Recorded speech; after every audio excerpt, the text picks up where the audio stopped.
Early in the morning, there was a crush of cars on the highway. One of the drivers looked out to see what was happening. Looking into the side mirror of the car, he saw a young guy. The young man walked along the cars with a sword in his hands. When the boy approached the man, he found out if there was an accident ahead. Without answering, the young man jumped onto the roof of the car.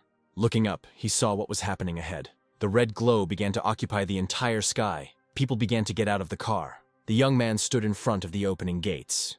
People fled from the disaster. The guy pushed the sword aside. Then he put his sword forward. From the red glow, monsters that looked like dogs appeared. In a moment, all the small monsters were defeated.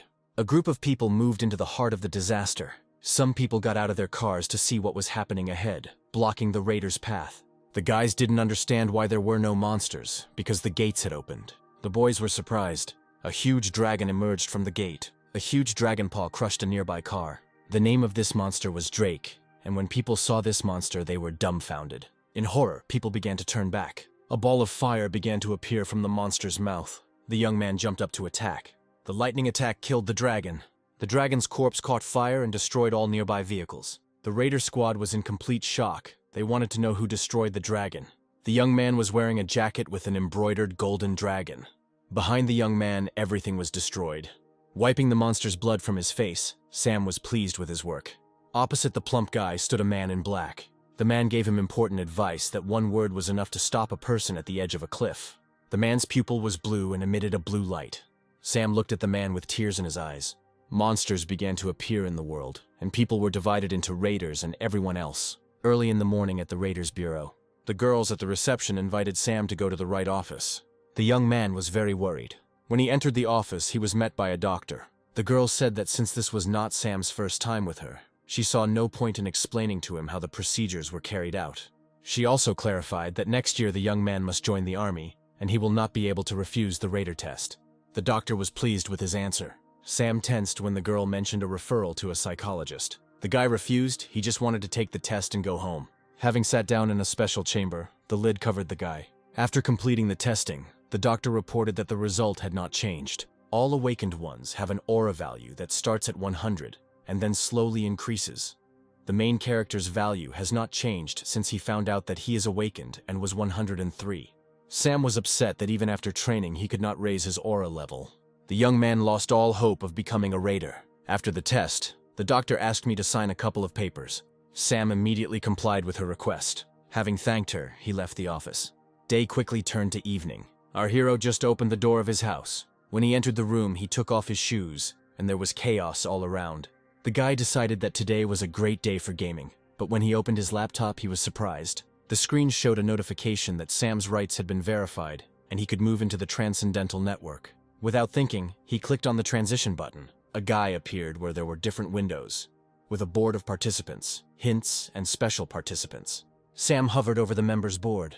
Messages from players began to fly quickly. The young man read every message, and the participants actively communicated.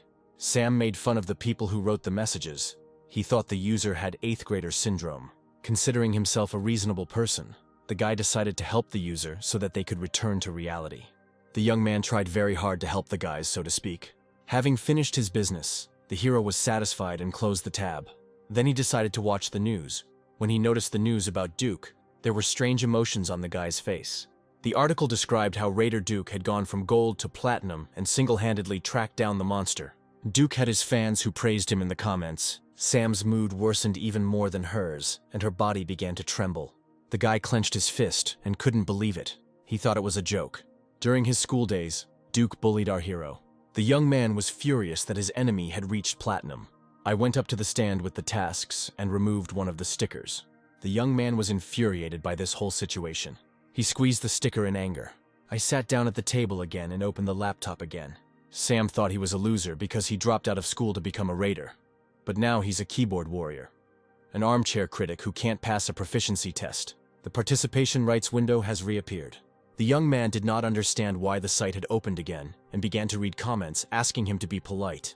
There were a lot of responses to Sam's post. With a smile on his face, the young man came to the conclusion that the commentator was completely crazy. One of the participants wrote that he would not spare any money to look at the boor who writes all this nonsense. Sam chuckled. He didn't notice that a rift was starting to appear behind him. The guy was very self-confident. At that time, the rift became bigger. Hearing a voice behind him, the young man became frightened and turned around. There was an evil grin on the girl's face. The voice came from the portal. Sam was very scared. The portal was open to another dimension. The girl was hanging in the air. The girl landed on the water, where pink vibrations emanated from every step. She was curious about the type of young man who insulted others online. The young lady left her portal. Sam recoiled in fear. The roots of the tree emerged from the portal. They enveloped the boy's body. The lady didn't like that the guy was yelling, which she showed with her appearance. The roots began to squeeze the young man's body more tightly. The girl emphasized that he was very weak. After a couple of minutes, the young man began to beg for mercy. Turning the young man's body over, the lady addressed him. Sam began to say that if they let him go, he would tell everything. The girl immediately let him go. Sam landed face down on the floor, covering his nose. The young man asked who the girl was, to which she replied that her name was Molly and that she was a network user. The girl reproached him for lying about being a raider. Sam began to justify himself by saying that it was temporary. The girl listened attentively. Sam began to explain that in this world there are ordinary people and raiders who have an aura. Usually they are the ones who hunt monsters. The young man demonstrated his ability. The guy tried his best. The girl was extremely disappointed. The guy didn't understand the girl's change of mood. The girl hoped it was a joke. The laundry began to flutter around the room. Molly activated his power. Sam was extremely surprised by such strength. The girl gave off a terrible aura. Molly turned to the guy. There was a pink glow around her. Sam began to beg him not to kill. They started knocking on the door of the room, asking if everything was okay with the owner. The young man reported that he was fine. Sam looked at the girl. Molly was disappointed that she spent her currency on a loser like our protagonist. A couple of minutes later, the girl was already on fire and wanted to know how Sam got into the Transcendental Network. The guy explained that a message had appeared on the laptop, but when he noticed that the girl did not understand what was being discussed, he decided to explain it to her. Approaching the equipment, she began to examine it. There were stickers hanging above the laptop. Noticing the papers, the girl asked the young man to tell her about himself. Sam began to justify himself by saying that there was nothing interesting in his life. He had just gone through a lot of trouble. Listening to him, the girl sat down in a chair. Molly noticed that the guy's house was a real pigsty. Bowing his head, the young man said that he himself knew this very well. When Molly asked him if he had tried to change anything in his life, the expression in his eyes changed. The lady was interested to hear the answer to the question. Opening his mouth, the hero was unable to answer anything, because her words were too cruel, but they did not hurt him. After some time, he began to tell her about how he became an orphan at an early age, and was adopted by his current parents. That at school he realized that he was awakened, but because of bullying he was never able to end the compulsion. How he sat at his laptop all day long. And the most important thing he told me was that his aura indicator has not changed for 6 years. After the young man finished his story, Molly said that the story was sad. Soon she stood up and announced that it was time for her to go. Entering the portal, the lady told the young man that if he wrote nasty things again, she would come and kill him and asked him to write an apology. The girl began to enter the portal when she remembered something. Molly said that the world is cruel and unfair and asked to go outside and start doing something. The young man was surprised by her support. Sam asked if they could meet her. With a smile on her face, the girl replied that they would definitely meet again. The guy started to get up, picking up the pedal that was left over from the guest. The young man decided to face his fears. Sam attached the pedal to his board where the stickers were stuck. The young man immediately sat down at his laptop and began writing an apology. The guy's mood was peaceful. Sam was absorbed in work. Enough time had passed since he met Molly, and Sam had become a part of his life. There was flame around the man. It was the Dark Lion Kyle, one of the members of the network. Kyle was born to a noble family and a slave. After his mother was killed by a noble, Kyle used his sword skills to become a mercenary, after which he exterminated all the nobles. The man posted a new photo online with the description that his son turned 2 years old. The young man takes out a sword. It was Mark, a netizen. Mark was one of the best swordmasters. Mark and Sam started corresponding. The guy was like an older brother to our hero. Sam's sides have been a little sore lately. Sam gave Mark some advice on how to attract the attention of the girl he liked. One of the pieces of advice was for Mark to call the girl an angel. And the moment the girl smiles, the guy should say something about the smile. The advice he gave made Sam burn. The hero was glad that he was able to help his friend. But when Mark promises to visit the young man, Sam's face changes. Communicating with Transcendence, the guy noticed one common feature: efficiency. The guy decided to read a post online, thinking about how the participants always keep their promises. Sam believed that, unlike all the other participants, he was just a slacker. Drops of tears fell on the boy's hands. There was chaos all around the young man. Opening the refrigerator, the young man took a bottle. Having opened it, the young man began to drink. Then he fell onto the bed. With tears in his eyes, the young man did not understand why life gave him an aura. The hero dreamed of becoming a raider since childhood. Sam wanted to show everyone that he was not a loser. But no matter how hard the young man tried, he got stuck at the 103 mark. Over the course of 6 years, the young man had let himself go. He can't even get out of bed to change himself. Sitting down at the laptop again, the young man began to write a post. While drinking, he continued to write. Once finished, he pressed send using the key on his laptop. Having closed the laptop, the guy lay down on the table. Soon, the boy fell asleep. After some time, the guy woke up and opened the laptop again. The realization that the guy posted a strange message while drunk. Taking the computer mouse in his hands, the young man decided to look at the post. He reads carefully. When he got to the comments, he was surprised. The young man became embarrassed after reading it. A man in black clothes entered the room through the portal. Sam didn't notice that there was anyone in the room besides him. When the man spoke, the young man froze in a daze. The hero did not understand who was standing behind him. Sam noticed that the stranger's voice was somehow sharp, like sharpened metal. The stranger put his hand to his back, and blue smoke came from his palm. These actions made the guy scream in pain. The veins on his face bulged. And the stranger, as if reading, said that Sam had weak willpower, a damned constitution that corroded the mind and body. Tears began to roll down the hero's face. His enemy from school appeared in front of the boy. The man in the mask thought.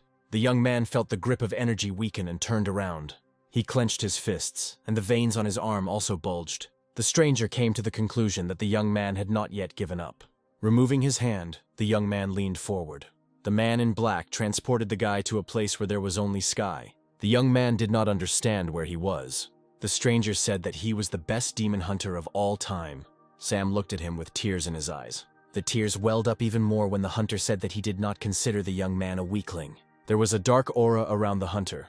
The young man noticed that the power of the man in front of him was beyond reason. The hunter advised collecting network currency to gain access to the hint board, where he will leave messages for the hero. Sam leaned forward to stop the hunter, but moments later, he was already kissing the floor of his own room with his face.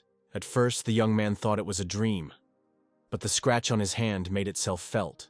Even though it hurt, he was surprised that all this happened to him seriously, in real life, and not in a dream. Sam suddenly remembered the hunter's words, that he did not consider him a weakling. The young man rose from the floor. The hero realized that he suddenly felt at ease. This lightness made the young man decide to clean up the apartment. The guy finished and arched his back slightly to stretch it. He looked at his hands. The young man came to the conclusion that there was only one piece of trash left in the room, and that was himself. So he decided to take up sports and put on a tracksuit. With a sad expression on his face, the young man reached for the door handle. Telling himself that he was not a coward, the young man opened the door, letting light into the apartment. But his journey ended in a cafe eating chicken legs. The guy couldn't believe he was so hungry after a 10-minute run. Sweat came out and ran down his face, and the guy realized that this couldn't be done. So, after leaving the cafe, he decided to go for a run again. Having reached the pole, the young man stopped to take a break. Looking at the pole, he noticed a leaflet for a sports club. Without thinking twice, he went there. Going inside, he asked if there was anyone in the building. The guy was a little shocked by what he saw. The young man noticed a man who was working out with a barbell. His body was very pumped up. Sam secretly admired him. The guy was approached while he was staring at the man exercising. The man from the flyer asked with a smile on his face if Sam had come for training. After shaking hands, the man introduced himself. His name was Steve. And Sam, in turn, also introduced himself. Steve reported that he immediately understood from the smell why the young man had passed by, which slightly tensed him. The man with a straight face said that the boy had eaten chicken, thus slightly embarrassing him. The man said that he didn't like Sam's approach of going to a cafe and eating after training, for which the young man apologized. Taking the hero by the hand, Steve said that first they needed to warm up. The man looked at him questioningly. Feeling the young man, Steve came to the conclusion that the young man had previously been involved in sports. Sam confirmed his suspicions. After pushing the guy, the man said that since the young man had the basics, he needed to work hard on his body. Sam found the treadmill exercise difficult. Steve stood nearby and asked the young man if it was hard, to which he replied that he should take a break. Steve raised his voice, saying that if he fell, he got up, and if he got up, he fell. The young man was already drenched in sweat. It was very difficult for him. Overcoming himself, the guy began to run with renewed vigor. Steve was pleased that the young man continued and said encouraging words about how even if he felt like he was on the verge of death, he should still stop. As he got off the exercise machine, the young man was shaking all over. The man Sam met when he entered the hall came up to say goodbye, saying that he would meet tomorrow. The woman said that Sam was a cool guy. The tired guy thanked him. After coming home and taking a shower, the guy decided to do what the best demon hunter told him to do. Having opened the network, the guy moved the mouse cursor over the hint board. But when he went to this tab, the system reported that access was denied because there was not enough currency. The young man wondered how he could get this very currency. The system reported that Sam received a quest to lose weight to 100 kilograms and below. The guy was very taken aback by the quest task. Afterwards, the hero began to actively engage in order to achieve the goal. On the treadmill, he made the decision to lose 100 kilograms, no matter what it took. Steve supported the young man, saying that even if he died, he should still continue running. In the bathroom, the guy began to examine his face. The progress was obvious. The young man was able to lose some excess weight. Raising his hand up and clenching his fist, he began to encourage himself through the mirror. Sam was jogging along the embankment. The girl, who was also jogging in the other direction, looked at the young man who was saying that he would do intensive training. She had seen Sam before. When they first met, the guy, in her opinion, looked like a huge pig. After jogging, the guy switched to the handbrake. When he pulled himself up, you could see that his body began to become covered in muscles. While the guy was doing pull-ups, he shouted encouraging phrases to himself that he wouldn't be able to become stronger until he did it himself, that he wasn't a coward. The girl noticed that the young man was serious. When Sam took a break to drink some water, she decided to go to him. Smiling, the young woman decided to ask if the guy always trained so hard. She continued the conversation, to which the young man responded in monosyllables. Sam told the captive that it was time for him to go. The girl was angry with herself, not understanding why she spoke to him. The guy smelled that the girl stank, in his opinion, of a blue mark raider. The physical capabilities of raiders are much superior to those of ordinary people, even if we are talking about low-ranking raiders. The raiders received huge rewards, which they received for risking their lives, created a sense of privilege. Sam knew this because he was an intern. The young man remembered that one of the raiders beat up the intern, telling him to take his suitcases and go home. The memory slightly spoiled the guy's mood. The girl who had been talking to him earlier began to catch up with Sam. Soon she overtook him, and the young man noticed her. Sticking out her tongue and giving a thumbs down, the lady called the guy fat. Her behavior slightly angered the young man. Upon entering the house, the guy immediately went to his laptop to check who had posted what online. Noticing the post from Molly, the guy immediately remembered their agreement to meet. The guys began to drive away thoughts about the girl because they were on different levels. After clicking on the quest check, the guy began to pray that everything would work out. The system reported that Sam's weight was 100 kilograms and 2 grams. The guy jumped off his chair in indignation. Sam decided to go to the toilet to lose those 2 grams. Having returned and checked the result, the system reported that the weight was 100 kilograms and 5 grams. Taking a handkerchief, the young man decided to get rid of the water. The system congratulated the guy on completing the quest, and as a reward, the guy received 100 coins of the network currency. The guy was very happy about this. With a smile on his face, he used the currency. Opening the hint board panel, the guy began to read the topics. The system reported that 100 coins were required to watch the recording, and 200 coins to create it. The guy was interested in reading all of this. The guy blossomed when he noticed the post about Molly. A window opened with a message for Sam from the best demon hunter of all time. There was a dark aura around the boy as he looked at his hands. While reading, he tried to understand every word. Reading the line about how the boy would become stronger if he mastered the right techniques, the young man began to cry. The best demon hunter passed on to the boy the highest divine art he had created, and from this, the boy rose up. The guy knelt down near the chair and bowed. The name of the divine art was Great Mercy. The guy stood up and leaned his elbows on the table. With tears in his eyes, the boy realized that he perceived the aura as an instrument of control and power. But the hunter treats the aura as something living. The guy folded his hands into a circle and began to pump up his aura. Leaned back when nothing worked. The guy was ready to make this decision hundreds of times. He knew it would help him change, so he sat down normally and continued training. The aura was collected from the entire body into the hands. Concentrating, the young man imagined himself threading a thread through the eye of a needle. The aura from the legs rose higher. The aura flows through the body like water, spreading everywhere, as if taking root. The guy decided to focus on the obstacles that the aura was trying to pass through. The aura began to emanate from the boy with greater force. Looking at his fists, the guy realized that he had succeeded. He was very happy about it. I fell off the bench from such joy. The smile never left the young man's face. Raising his fist up, he promised himself to become stronger. Sam went to a private raider training academy. A group of boys trained under the supervision of a coach. One of the students told the man that someone had come to see him. The coach didn't understand who could visit him. Sam greeted Coach Tim with a smile on his face. The man was surprised when he saw the young man. Tim shed a tear and was glad that even without becoming a raider, Sam was able to change. In a fit of emotion, the man hugged him. The young man did not know how he reacted. Sam was quick to explain the reason for his visit, which was his aura, which he had demonstrated to Tim. The man was very surprised to see the guy's aura. Sam asked him to take a look at her once. Turning around, the coach announced that he was leaving and asked them to continue training on their own. Tim suggested measuring the hero's aura first. With his eyes closed, Sam inquired about the result. But instead of the meaning he was offered to see for himself, the young man hesitantly opened the gas. The aura value was 1034. The guy was surprised by the result. He did not expect such progress. He couldn't believe it, because he had only been training the techniques for a month. But the value of the aura had grown so much. The coach's question about how he managed to do it brought the guy out of his thoughts. After hearing the answer, the man smiled and said that it was amazing and suggested a duel.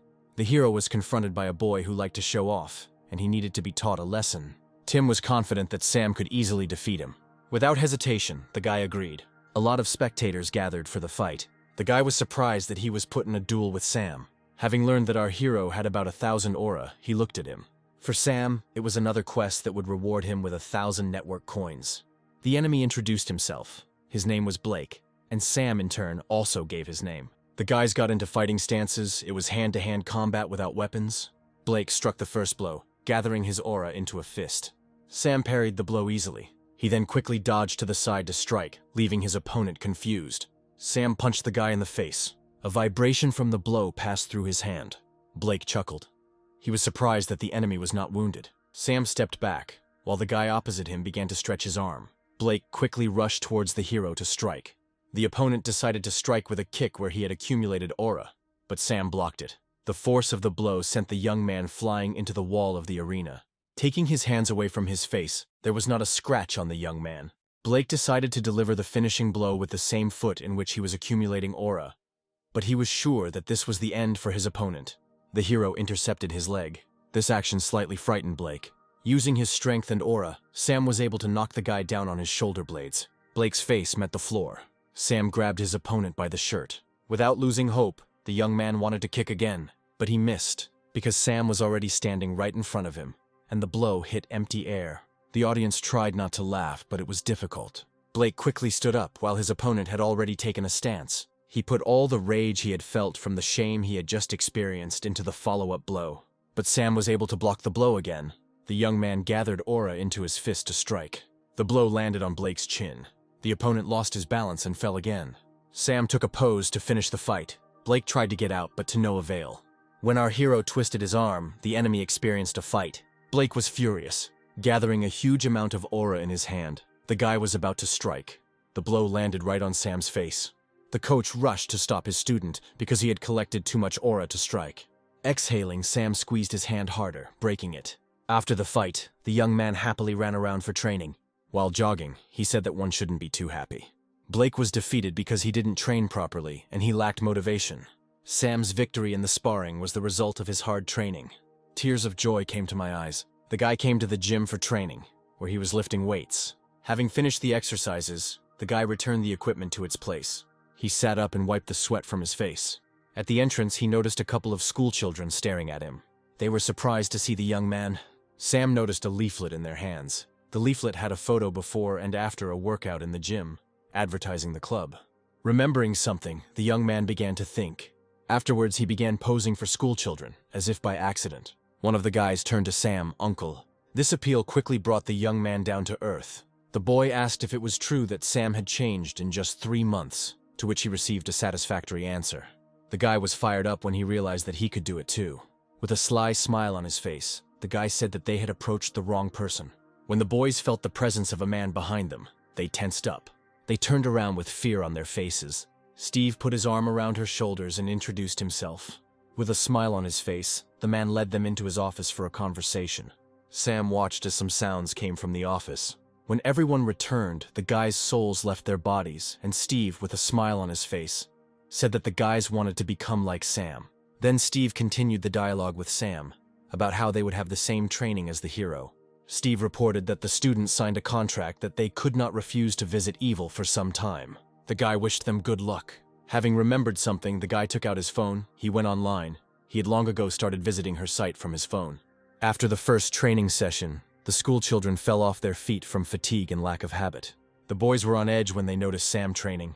One of the boys did not understand what their older friend was doing. Sam began to emit a blue glow, which led the guys to the conclusion that he was a raider. One of the guys was glad that Sam was his older friend. The other one continued to watch the guy training. Sam was bothered by the fact that people in the hall had started looking at him strangely lately. The teenager in glasses reverently repeated all the exercises after our hero, and this was what made the guy nervous. Sam felt awkward with the way they were staring at him. The schoolboy couldn't take his eyes off his idol. Having plucked up his courage, he nevertheless approached, which surprised Sam. The boy said that he felt something while looking at the guy. This really stressed the hero out. With a sly expression on his face, the young man stated that he knew who Sam was, which greatly surprised him. When he was told that this was not something to hide, the young man said that he was not hiding anything. The boy's answer surprised the young man even more. The kid was glad that his assumptions turned out to be correct. Sam explains that he is not quite a raider yet and is going to take the exam. The young man said that he was jealous and that he too was going to become a raider. Sam suddenly realized something, so he decided to clarify. James confirmed his suspicions that he too was awakened and demonstrated his power. The guys started a conversation, where James told them that his parents think that becoming a raider is very dangerous. There are many late bloomers among raiders, and to become a true raider you need not only aura, but time and effort. The schoolboy said that he would definitely become a raider. Sam became interested in why. The boys looked at each other because the answer was obvious. Raider, the coolest profession, ranked first in a study of career aspirations among elementary and middle school students. Sam wondered if the younger one could control the aura, to which he received a positive answer. The hero asked to show. The young man was a little confused. James sat down on the bench to show the macaw, which was light blue. When Sam asked who trained him, James replied that he watched lectures by Raider Duke. Hearing the name of the enemy, the guy became slightly irritated. He praised the younger one and wished him to continue in the same spirit. Sam hoped they would meet at the top. James smiled. He hoped so too. Soon the schoolboy returned to his friend, and Sam watched them from the side. The guy felt very good. These feelings were refreshing. Sam slapped himself on the cheeks to cheer himself up. Arriving home, the young man immediately took a shower and sat down at his laptop. Sam admired the title. He asked to wait a little. The Best Demon Hunter. The hint board was a great help to the boy in mastering new skills. Sam was glad that everything was as usual online. Afterwards, the guy decided to look at the exam materials, where he learned that the advanced part of the test would be random this time. Sam continued reading the news columns about the exam. Every year, all the tests are always different, and no one knows what to expect. Even if you pass the written test, the aura and combat skills assessment, you can often fail the last stage, the advanced test. Last year, there were debates, and Sam did not understand how they could help the raiders. An advertisement for a problem book for preparing for an advanced test appeared on the screen. Leaning back in his chair, the guy couldn't understand how anyone could buy this advertising. A minute later, the guy calls the number from the advertisement to buy this problem book. After finishing the conversation, Sam hoped that this would be enough. Having taken the pose of a typical villain from a TV series or movie, the guy was sure that soon the whole world would know about him. The next day, the guy trained on the horizontal bars, doing turns. After finishing his training, the guy sank to the ground when he smelled something. While looking for the source of the smell, the guy noticed a girl running not far from him. The girl also noticed him and decided to approach. When she came up and spoke, Sam hid his face with his hand. He didn't like the girl. The lady reported that the guy had lost so much weight that she could hardly recognize him, to which the young man asked her to leave. The girl apologized for being rude last time. Then, putting her hand to her chest, she said her name, Mary. Sam also introduced himself. He wasn't particularly interested in this dialogue. Mary asked the guy if he was a raider, to which he replied that he was going to take an exam. With a smile on her face, the girl wished him luck, and said that she would also be there, coming to support the newcomer from her company. With a smirk on his face, the guy told her that he was looking forward to meeting her. Sam proposed a bet to her. The girl did not understand what he was talking about. The guy explained that he and the newcomer from Mary's team were arguing about who would win. As a reward, the young man offered a wish that the loser would fulfill. Mary added that the loser cannot refuse, Turning around to leave, the girl pointed the big guy down. She was irritated. Sam shared her mood, and when she left, he ran his finger along her neck, hinting that the girl was finished. Early in the morning, the guy was very worried before the exam. Many elderly people came to the exam. Among those who surrendered was Blake, who once fought with our hero. The guy couldn't fail, so he shrugged his shoulders and headed to the center with his head held high. The first part of the exam was written. Sam heard that the difficulty of the written test has increased this year. The young man thought the test looked salty, and most of the questions were tricky. However, hard work is worth the blood and sweat. The boy marked answer after answer on the answer sheet. Having finished, the guy arched back slightly to stretch his back. When Sam stretched his back, he looked at the others and noticed that they were having a hard time doing all this. The normal guy sat down and thought about the fact that if the first part was so difficult, what awaited them in the advanced test. When the exam time came, the instructor said that if anyone moved from that moment on, they would be immediately disqualified. With his hands behind his head, Sam noticed that his neighbor was still taking his exam. A purple lightning bolt wrapped around the man's neck. This lightning was the aura of the instructor, who warned that movement was prohibited. The inspector noted that discipline is everything for the raiders, because they put their lives on the line. The man continued to talk about how if anything goes wrong, the slightest mistake, and the entire team is at risk. He reminded them that rules are made to be followed. Afterwards, he smiled and wished everyone good luck. While everyone was leaving the auditorium, our hero hesitated. Sam exhaled heavily, but he was sure he had managed it. While the audience was becoming less crowded, the hero decided to train his aura. The two remaining guys started pointing at Sam, indicating that he was controlling the aura. The guy needed to clear his mind, but thoughts about the army kept creeping into his head. These images did not give the guy peace, so he shook his head to drive them away. The aura began to spread throughout the body, from the heart area. The aura control brought back many memories of how he was humiliated at school. A memory of when Sam first told his parent that he wanted to be a raider, about how his parents supported him and believed in him. The guy was scared by the instructor, who came to find out what Sam was doing. The inspector reproached him for the need to study in a safe place. This is the basis. The young man apologized. The man gently touched the boy's shoulder. He understood that there were times when he had no choice. The guy raised his head and was delighted. It seemed to him that the instructor had participated in a huge number of dangerous battles. The man confirmed this. He really was a participant in many battles. The inspector continued to enlighten the young man that in the Book of Monsters, there is an unidentified creature called the Black Castle. At the first meeting with it, the raiders were unable to obtain enough information to identify the monster. Since then, no one has met this castle again. They were interrupted by a female assistant who announced that the second part of the exam would soon begin. While talking, the man forgot that he was supposed to conduct the second part of the exam. At parting, the instructor told the young man that the second stage would soon begin, and that he should go to the second floor. The man smiled and wished Sam good luck. Responding to his elder's smile, he thanked him.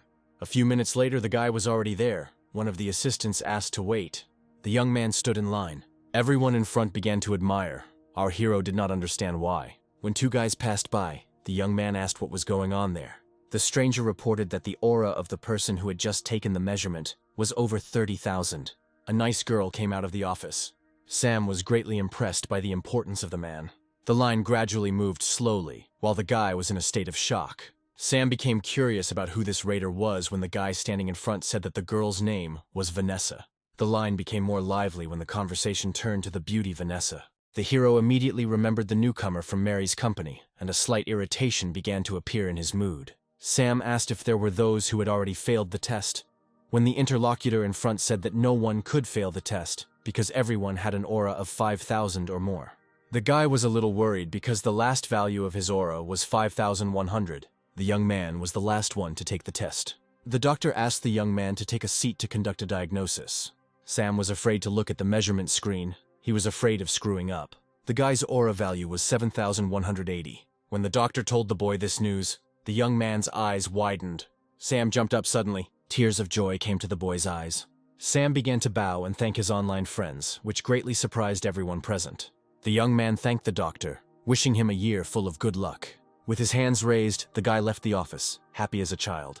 Taking out his phone, he began to correspond with James, inviting him to eat meat. There were a lot of people on the street. The city lived a quiet life. Sam sat humming a song while waiting for James. The young man was sitting chewing on a straw when he noticed someone at the window. It was Mary with a few boys. Noticing those, the young man became slightly angry. He was angry that Mary was living languidly, knowing that she had such a strong trump card up her sleeve. Everyone in the company had swords that were meant to fight monsters. Lost in thought, the young man did not notice that someone was reaching out to him. James's sharp cry and movement startled Sam. James's friend Robin came with him, and the guys immediately asked how the exam went. Having said that everything was as easy as pie and asked what they would eat, the guys chose pork. Having placed the order, the guys began to fry the meat. The young man said that he had realized something and decided to live life to the fullest, and told them to eat until their stomachs burst. The boy suggested that the elder become a manager in a meat restaurant, because he cooks meat very well. James started making fun of Sam, who asked Rodan to hit his friend harder, pointing the tongs at the schoolboy, saying that he needed to be taught a lesson. Mary and her company came into the restaurant and were cheerfully discussing something. Sam was slightly angry when the schoolboy was surprised. The girl noticed Sam, said hello, and said that they hadn't seen each other for a long time. Mary introduced Sam to Vanessa. She told about the argument with the young man. When the girl introduced herself, the atmosphere around her changed. When the company was about to leave, the hero stopped Mary. The guy was slightly upset, clenching his fist. In the evening after the cafe, the guys went home when James asked who those girls were. Sam hugged the guys and suggested going to karaoke. Lightning flashed behind the boys. Our hero felt something was wrong. When Sam turned around, he noticed that the gates had started to open. The school children did not understand what was happening. The guy's mood changed and became serious. He asked the younger ones to quickly leave there. The guys didn't understand what was happening, but the young man began to take his friends away. Sam had a bad feeling about this. He felt the same when the gates opened in his room. When the hero said one word, gate, James did not understand. Sam was very scared. It was evident on his face. The rift grew larger and larger. Soon the boys noticed that a creature began to emerge from the gate. A huge dragon emerged from the gate. It was Sinkus. The guy was stunned by what he saw.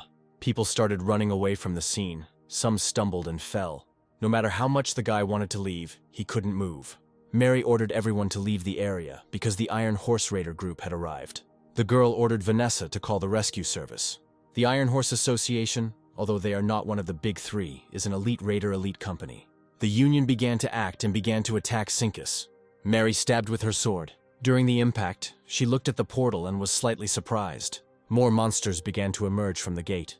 They were monsters that looked like stone dogs, and their name was Jorg. The monsters ran past the girl. Turning around to attack, the girl ordered the dogs to be blocked. One of the monsters attacked a civilian. Sam stood still while people suffered, unable to help them, unable to move. He wanted to come over and help. The guy had trained hard for this. James began to defend himself from the Jorgs with an ordinary stick. Having dealt with one, another monster immediately began to attack the young man. The young man covered his face with his stick and his hands, while James, a boy who had never been properly trained, fought bravely against the monster. Once the stick got stuck in the monster's mouth, the schoolboy kicked it away. One monster after another attacked the schoolboy, and he heroically repelled the blow. But one of the dogs grabbed James by the shoulder. The young man fell. His hand was bleeding. The monster bit it off. Only after this event was Sam able to move to help his younger comrade. The monster grabbed the boy's hand and looked at the approaching hero. The aura began to appear. It was clearly visible. As the young man gathered aura into his fist to strike, the spear flew past him. Sam was surprised when the spear pierced the monster. The guy from the association asked if everything was okay with the guy. Sam confirmed that everything was okay with him, but said that there was a victim. James grew paler and paler. The raider came to help with a bandage. Sam said he could handle it himself. The schoolboy experienced excruciating pain from the bandage. Sam used his aura power to stop the bleeding. The monsters decided to approach the guys from behind. Mary activated the power of Aru and summoned all the monsters to her. The monsters began to move towards the blue glow. One of the guys asked about the girl's condition, to which she began talking about a monster. Mary knew a way to kill the monster quickly, but to do this you need to get to the head. The monster noticed movement in his direction. The dragon noticed that help had arrived, and all his attention switched to them. The Union began to attack the monster. Mary began to climb higher to reach her goal. Having gathered aura into a sword, the girl jumped on the monster. The girl raised her sword to attack. While striking, Mary wished him death. The monster fell to the ground dead. The girl fell near the monster, breathing heavily. Sam noticed that the gates began to close. It seemed to him that there was something inside, so he took a closer look. One of the monsters was watching the guy closely. Luke realized that the monster was looking at him. It was scary. The guy's face was frozen in fear from the monster's intense gaze. James started coughing. Noticing the younger's movement, Sam's attention switched to him. The young man thanked the schoolboy for saving him. James smiled. Even though he wasn't a full-fledged raider, it was the least he could do. An ambulance was already approaching the boys. Sam told the guy that he was right in everything. The city began rebuilding permits last night. While training, the guy thought that the battle with the monsters was not as he imagined. If Mary and all those people who accidentally ended up next to them, he could die. Evening fell upon the city. Sam trained with a barbell. Steve came up and said that it was time for the young man to go home. Having fixed the barbell, the guy wiped away the sweat, lost in thought, and didn't notice that it was already so late. The man offered the guy a drink, and when they were already sitting in the establishment, he said that he regretted how everything turned out with James. The young man began the dialogue by saying that he was awakened, to which Siv said that he was sure that the young man would pass the exam. Sam continued to talk about how when he first encountered the monster, his body went numb. The young man drank the contents of the glass. After putting down the empty glass, the hero continued talking about how James was wounded because of him. There was sadness on his face. Sam did not understand how he could become a raider if he could not protect the younger one. Steve looked at him with a sad smile. The man said that before the opening of the hall, he was a professional boxer. The young man imagined what Steve looked like in his youth. He was sure that his opponents were carried out of the ring. The man smiled, remembering the old days. A series of victories followed the coach in his youth, until one moment. One young man died during the match. Watching as they tried to bring the young man back to consciousness, young Steve realized that he would not be able to return to the ring. Afterwards, he asked Sam why he thought he told him this story. The young man did not understand why. Looking at Sam as he refilled his drink, Steve told him to stop feeling sorry for himself. While the stack was filling up, he continued to talk about how the young man was not going to lock himself in a room and whine about the mistakes of the past all his life. Our hero listened attentively to the teachings of his senior comrade. Steve looked at him with a fatherly gaze. When the man was already more or less drunk, he decided to ask the younger one who would win if the past him and the present him met. The young man answered that Steve from the past would win. The elder one began to deny it, saying that he didn't understand anything and demonstrated a boxing punch. After adjusting his mustache, Steve began to say that now he would not wave his fists, just like that. Patting the boy on the back, the man said that he thought Sam would make a great raider. In the blink of an eye, the young man emptied his glass of drink. His face became serious as he confirmed his senior comrade's words.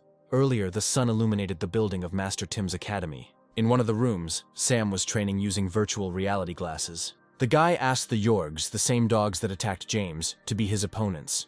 The young man gripped the sword more tightly and began to charge it with aura. A projection of the dog appeared in front of the young man. The monster immediately began to attack the guy. When the monster jumped up to grab the young man, Sam put his sword under its fangs. With one movement, he cut the dog in half. When the monster was defeated, the projection began to disappear. Holding the sword in his hands, the young man did not understand how he could not do the same on the night of the battle. Having called our hero, the coach advised him not to get distracted and not to let anger take over him. When Tim asked if they would continue, Sam briefly responded with an affirmative. For the second fight, the guy asked to put Syncus on him. A projection of a dragon began to appear in front of the guy. When the projection was completely ready, the young man prepared for the attack. Having charged the sword with aura, the guy took a running start and began to attack. The first blow landed on the monster's leg, causing the sword to ricochet slightly. The dragon struck him with its tail, and Sam easily dodged it. Stepping back a little, the young man began to charge the sword with aura. The dragon moved forward first to attack. The young man crouched down and began to make his way between the monster's legs. Gripping the sword more comfortably, Sam charged it with more aura. He then rushed at the monster, raising his weapon to attack. In an instant, the monster was defeated. The projection began to disappear. The guy realized that the more he honed his martial arts style, the more he began to understand his way of thinking. Images of the night of the battle with the monsters, where James fought alone, appeared before his eyes. Sam could have protected the boy that night if he hadn't just stood there. A second phase Syncus appeared in front of the hero. It was more powerful than the previous one. The monster immediately began to attack, while the young man fully activated his aura. The day of the second stage of the Raider exam turned out to be sunny. The Colosseum was chosen as the place for the exam, around which all the exam participants gathered. Arriving at the place, Sam put on a special device that was given to all participants. When it was time to choose a weapon, the guy chose a sword without thinking. The young man did not understand why the props in the training center looked so poor. The crowd perked up when they spotted the Platinum Mark Raider, Michael. Coming to the podium, the guy congratulated everyone who had passed the first stage of the exam and said that he would now tell us how the second stage would go. The participant's armor was based on sensors that counted fatal hits from the opponent as a defeat, after which, the participant's actions will be immediately limited. The task of the participants was to neutralize as many opponents as possible. Victory would go to the last one remaining on the battlefield. The assistant handed out documents, after signing which the guys could go to the exam location. Behind Michael, the gates to the Coliseum opened, a streak of light enveloping the exam participants. Everyone slowly began to enter the exam area. The exam venue was a clearing surrounded by trees. When the loudspeaker announced that there were 5 minutes left, the crowd came to life, and everyone began looking for a place to hide and attack the enemy unnoticed. At the beginning of the exam, our hero was left standing alone in the clearing. The stranger turned to Sam. He didn't understand why he was still standing there. The hero explained that he had chosen the tactic of avoiding combat and decided to observe for now. It was clear to the stranger's eyes that he had decided to quickly defeat our hero. But it was not to be. Sam was the first to strike his opponent. The stranger repelled the guy's attack and said that he was in no hurry. A battle to the death ensued between the boys. Having struck, the young man suggested that our hero get to know each other better. Sam parried the enemy's blow with his sword, accumulating energy in the sword. Sam said that they should not waste their energy and time on this. The blow caused our hero's sword to fly out of his hands. But Sam didn't lose his head and grabbed the guy's face with his hand, which surprised him. Our hero accumulated the power of the aura in his fist.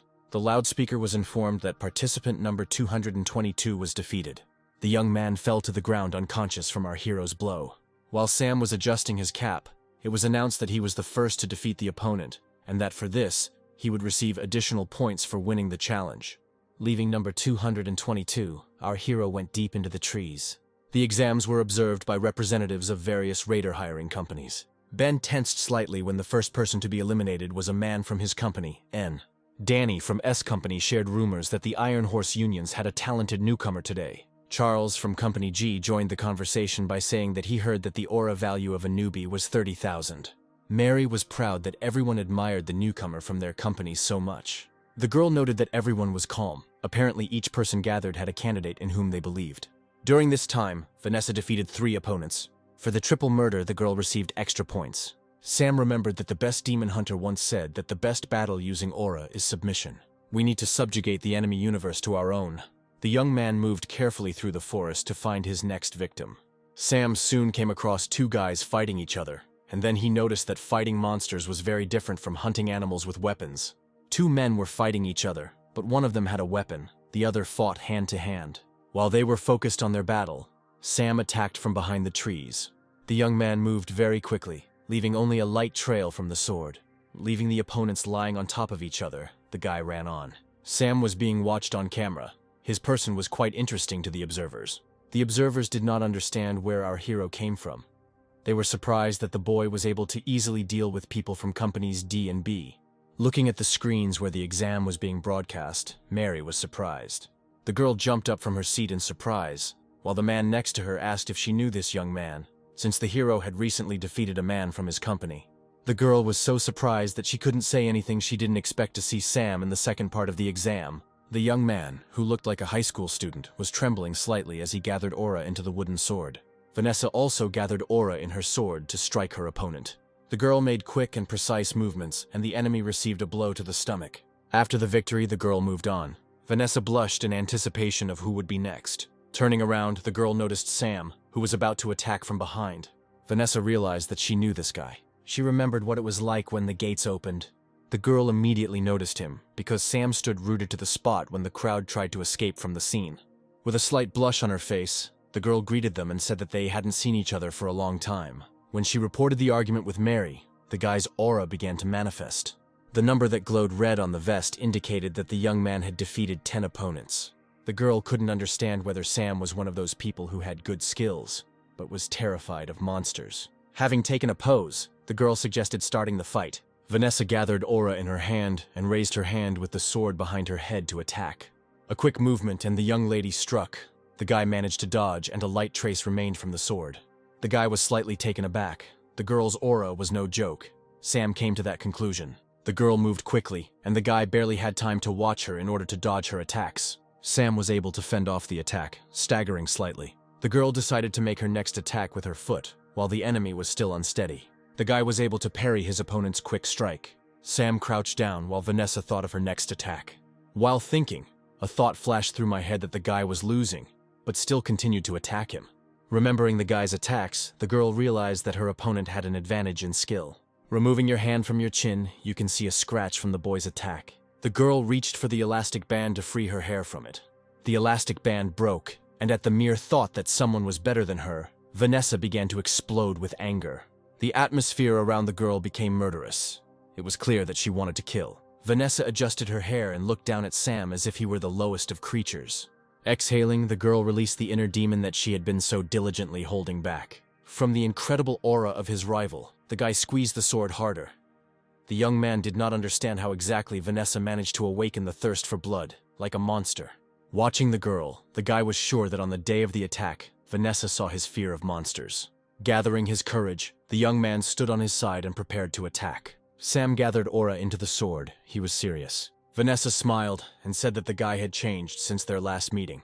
The aura slightly strained the guy, but he continued to gather his strength into the sword. The guys were like fire and water, an eternal confrontation. Their aura confirms this. Both opponents were ready for the main battle. Vanessa was the first to decide to attack. Looking at his opponent, the guy squatted halfway and was ready to repel the attack. The boys' swords moved so fast that only a light trail from their auras remained. Before they could injure each other, the boys were tied with ropes and fell due to loss of balance. Lying on the ground, the guy caught his breath. Sam couldn't believe that after the battle with Vanessa, he remained alive. People began to gather for the third part of the exam. This was the most difficult part of the exam, because every year this part was different. Sam sat down at his place. He understood that many raiders who showed excellent results in the first and second stages, they could fail in the last one. Sitting down at the desk, the guy noticed the supplies lying on it. Taking the sheet, the guy did not understand what it was for. The first thing that came to his mind was that the commission would check his drawing skills. The examiners announced that this year the final part of the qualifying exam is an essay, and everyone became tense after hearing this. A disgruntled whisper went through the audience. Not everyone knew how to write an essay. The examiner began to read the essay. He considered what was written to be banal. Closing his eyes, Sam began to remember the moment when he began to dream of becoming a raider. After a few minutes, the young man finally remembered how his dream began. It all started back in school. The guy started thinking about raiders from that time. At school, he defended the weak, who were humiliated by Duke. When Sam defended weak kids from a classmate, all of Duke's anger was directed at our hero. The offender always pressed on the sore spot, the fact that the young man was an orphan. Sam usually looked out the window before going to bed at the orphanage. By the time Sam came to terms with being alone, he was adopted by his current family. His parents saw their recognition in raising Sam. Adults didn't always say that they loved the boy, but he felt it. One day, the parents sat the young man down in front of them and began a conversation about the purpose for which people were born. The purpose of his parents was to raise the young man. While looking for his things, the guy noticed a strange bag in the trash can. Opening it, Sam understood why his parents started that strange conversation. Because his biological mother was dead. After reading the document, the guy returned it to the trash can. When the boy entered the courses for raiders, his parents, of course, came to support him. One of his father's wishes was to live up to his name. Sam did not understand the man's instructions. The father explained that the name means peace to his family. The father wished his son to become a raider who helps people. The boy bowed in respect and gratitude for the way they raised him. Remembering all this, the guy began to assemble the picture in his head. Sam started writing about monsters that have taken over humanity. The only force that can resist them is the aura. The guy began to describe his opinion on the issues that worried him. Sam remembered meeting the demon hunter of all time. His words that the young man was not a coward. He remembered meeting Molly, who wished him to become a transcendent. About his younger friend James, whom he must protect. The guy described all these memories in his essay, because it was thanks to these people that he wanted to become a raider. A few days later, Sam came to the hospital. The young man decided to visit James. Sam brought treats for the younger one. Seeing the older one, the teenager smiled and asked if he liked novels. Opening a soda, Sam asked when James would be discharged. When the young man said that it would not be soon and that he would have to study in the ward, the older man decided to laugh at him. After the joke, the teenager decided to show off his knowledge and asked the older man if he knew the square root formula. Hearing the elder's answer, the young man laughed. Sam felt at peace when he saw the smile on James's face. After a minute of silence, Sam said that he would help the younger one stop his hand, which surprised James. Smiling, the teenager said that he would trust his elder and would prepare to become a firefighter. Sam was slightly surprised by the choice of profession, to which the young man replied that a firefighter is a very cool profession. Having patted the young man on the head, the hero said that it was time for him to go. When he was leaving, the young man asked when the elder would come again, to which Sam replied that in 2 years. James said he would visit his friend in the army, but Sam turned around and said it wasn't necessary. When he went outside, the guy was dejected. He didn't want to waste his precious youth and throw 2 years down the drain. He stood in the middle of the city and shouted that the army was the tyranny of the state. The Immortal Squad, a specialized unit made up of awakened individuals who failed the qualification test, is where our hero will soon end up. Sam remembered the coach saying the boy needed a gun. The teacher began to explain that each awakened person has his own weapon, and the military cannot provide everyone with one. I approached the weapons store and began to look at the display cases. The bell notified the cashier of the arrival of a customer. The young man looked menacingly at the cashier. From the atmosphere, the cashier realized that the young man was a conscript. The seller shared that such young men often drop in to see them, and Sam asked to show the claymores. When the seller started saying that the weapon was attractive on the outside but empty on the inside, the guy didn't understand what he was talking about at first. Cody enthusiastically announced that they sell any two-handed swords. The hero did not understand the seller's joy. The seller began to explain that the claymore is a weapon of great historical significance, along with the Japanese sword, and many who find it inconvenient to use modern weapons choose it. Sam was amazed by the stories about the variety of swords. Cody handed one of the swords to the boy. Without wasting any time, our hero immediately squeezed it in his palms. After making a couple of movements, the young man came to the conclusion that the sword was not bad. The guy grabbed the handle with one hand. The seller was glad that the buyer liked the weapon. When Sam held out his card for payment, Cody took it with a bow and thanked him for his purchase. As the hero was leaving the store, Cody wished him good service, thereby adding insult to injury. Walking down the street, the guy began to reassure himself that if something cannot be avoided, then he must try to enjoy it, and he will try to continue to train hard and try to pass the test again. The young man walked forward with a confident gait. Early morning near the demilitarized zone. The man in uniform was very unhappy as he looked at Sam, calling him an idiot. The boy's hair was cut short, and sweat broke out on his forehead from Corporal Kenny's attacks. When Kenny asked where Sam had seen the soldiers buying weapons, the boy apologized. The corporal asked who had advised Sam to bring a sword with him, and the guy felt goosebumps run down his body. Remembering the faces of the coach and the salesman, the guy got angry. When Private Andrew addressed the boy, he flinched. Sweat was pouring down Sam's face. Sam followed Andrew. When they had moved away, the private smiled and said that the corporal always reacted that way to newcomers, but he was unlikely to return the weapon. When it came to food, Sam said he would eat choco pie. The boys took a regular lunch consisting of boiled eggs, noodles with eggs and additives. During dinner, the hero noticed that the place was different from a normal army. It didn't seem like there was a shortage of people. With his mouth full, Andrew asked the hero if he knew what they were doing in this place. Scratching the back of his head, Sam apologized for his ignorance. The private became gloomy and said that no one knows. When they come to them, everyone thinks that this is a place for guys who failed the Raider test. Andrew asked the question about the monster attacks, looking seriously at his neighbor. Confused, Sam could only answer that something bad would happen. When the private asked what the problem was, the hero pulled himself together and began to answer the question. The guy heard that in the past there was a huge crisis in areas where the Raider system was not developed, so they received help from neighboring countries. When people talk about gates, they imagine huge, dangerous formations. Without letting the guy finish his story, Andrew stood up and ordered Sam to finish his lunch too, and the guys from the dining room went to the flagpoles. Andrew released a slight aura and told our hero to follow him. After what was said, the private jumped up to climb onto the observation deck. Sam was impressed by Andrew's skills. A few seconds later, the private was already at the very top. Soon, Sam released his aura and jumped up. Watching the guy, Andrew was surprised. Sam soon landed next to the private. Looking at the young man, Andrew praised him. The boys began to watch the horizon, where a dark aura was visible. Andrew began his story about the northern part of the demilitarized zone, a place where monsters roam. There was a gloomy atmosphere behind the fence. The monsters emitted a black aura they wanted to kill. Sam felt this atmosphere. He felt uneasy. Watching what was happening behind the fences, Andrew shared his opinion that they were in this area for an emergency. Looking into the distance, Sam realized that this was a new start for him. At 5 in the morning, the alarm went off on the young man's wristwatch.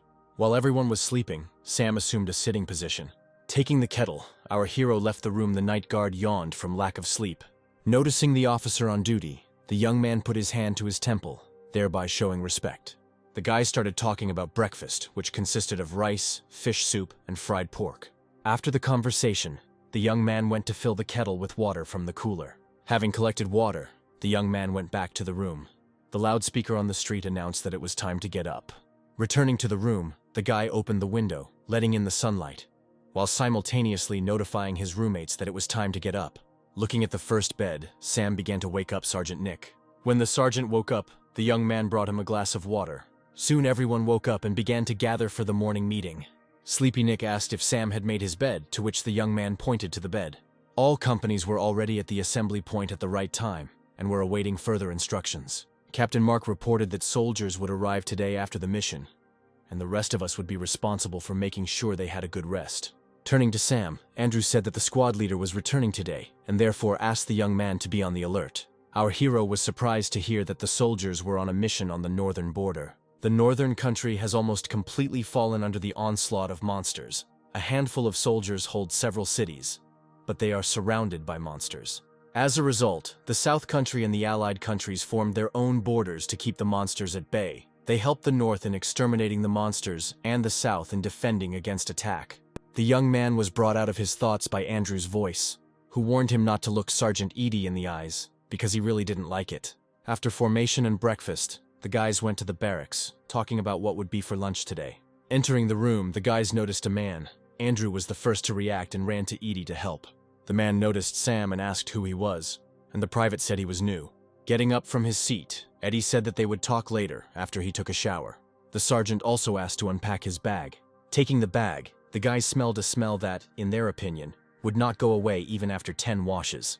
One careless movement and the backpack fell out of Andrew's hands, opening. Someone's head fell to the floor. Having examined the head, the guys realized that the limb belonged to a pest monster with system number 10, Emerith. Having seen the head, the guy went into his thoughts. Having received a gold mark, it is possible to hunt such monsters alone. Lost in thought, the young man did not notice Sergeant Eddie returning. Sitting on the bed, the man began to find out what new things had happened in the unit. Andrew said that the new recruit brought a weapon with him because someone told him that it was mandatory when joining the army. Eddie asked to show what kind of weapon the young man had brought. Sam went to get the weapon, and after showing it to the sergeant, taking the sword, Eddie immediately noticed the engraving. The man was slightly surprised that there was a name written there. When Edie asked the boy's name, the boy said loudly and clearly that his name was Sam. The man continued asking questions, one of them being whether Sam liked the sword. Handing the sword to the owner, Eddie seriously asked if this was true. Taking the sword, the young man confirmed his words that he was preparing to become a raider, but ended up in the army. Turning around, Eddie said that they would all talk later. Now he wanted to rest. Leaving the room, Sam was as pleased as anyone. Walking away from the rooms, Andrew was surprised because he had never seen such a soft expression on the sergeant's face, and asked where the sword came from. When Andrew heard the name of the company, he immediately said that it was Edie's father's company. The sergeant began to further tidy himself up after the difficult mission. Hearing the sergeant talk about the battle, Sam voiced his thoughts that Eddie looked like a great warrior. Evening came and the soldiers gathered for evening formation. The captain asked Sam to tell him about the Brooks monster. The young man began to tell him. System number 23, also known as the Earth Dog. The monsters have strong and sharp teeth. They attack in packs, so it is quite difficult to deal with them. Sometimes you can meet a warrior Brooks among them. The warrior's size and attack power are superior to that of a normal Brooks, causing some to classify the two monsters as two different monsters. The captain praised the guy, asking if he had studied monster studies or something like that, to which Sam replied that he was an ordinary guy who dreamed of becoming a raider. His company comrades also began to praise the young man. They considered him the ace of the team. The captain added to the story about the monster that Brooks has a hard outer shell, followed by a question about where they should attack the monster. One of the privates replied that they needed to attack in the stomach, since that was a blind spot for the monster. After answering, the young man took out his sword and showed how to attack. Mark continued to say that they would practice throwing punches. Taking out his sword, Sam smiled because he hadn't trained with it for a long time. The guy began to practice his strikes. His actions were fast and precise. Only a light trace remained from the sword. Several guys from the squad praised the guy, saying that he was very good at his craft. Another guy called Sam a genius, thereby embarrassing him. A siren sounded over the loudspeaker warning of danger. Everyone was surprised, because this was the first air raid alarm in all that time. The soldiers all gathered for a general meeting, where they announced that the Brookses had been discovered. The last thing the captain said was that everyone needs to survive because their relatives will get pennies for their death. Dust rose from the battle. With deft movements, the soldiers maneuvered between the trees. When Sam arrived at the scene of the battle, he was stunned. There was a whole army of earth dogs in front of the guy. The soldiers who had just arrived took up spears to fight. Captain Mark gathered Aura into a spear and was about to launch it at the monsters. A battle began between people and monsters. The soldiers were serious about winning. One of the soldiers asked Sam to stay behind. Turning back, the young man noticed the monster. The guy's aura enveloped his entire body. Strike and the monster is defeated. Brucus attacked the guys from the side. Sam noticed him. To strike, the boy gathered aura into his weapon. In a moment, Sam struck the monster in the stomach. After the attack, the boys stood back to protect their blind spots. Looking to the side, the guys realized that there was no end to the monsters. One of the soldiers fell during the fight, opening himself up to Brucus's attack. Warrior Brucus began to approach his opponent in order to destroy him. The soldiers were afraid for their commander Mark. The little monsters did not let the soldiers get close to the warrior, did not allow them to interfere with his enjoyment of the food. The monster grabbed the man's hand and squeezed it. Sam watched everything that was happening with fear. A scene of James and the monsters fighting appeared before his eyes, in which Sam could not help because of fear. The next moment before my eyes, where the schoolboy lost his arms. From the memories, the guy gathered all the aura in his hands. Sam ran forward with a sharp jerk to help the captain. At this time, the monster raised its paw to deliver the final blow. Sam was faster than the monster and parried the blow. Reflecting the blow, the young man concluded that the monster was strong and clearly different from the usual Brucus. Nosha was accumulating aura in the sword for the next strike. With a deft movement, the guy struck. The sword's movements left a deep mark. Lunging forward, Sam struck at the monster's blind spot. The monster's blood got on the boy's face and clothes. The captain and the soldier who was helping him were surprised. Having defeated Brucus, Sam exhaled. Noticing that their boss was defeated, the small earth dogs began to attack the hero.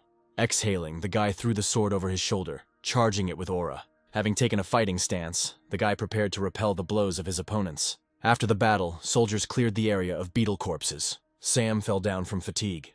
One of the soldiers approached the hero from behind. Sam jumped up, stating his name and rank. The soldier asked him why he hadn't passed the Raider test.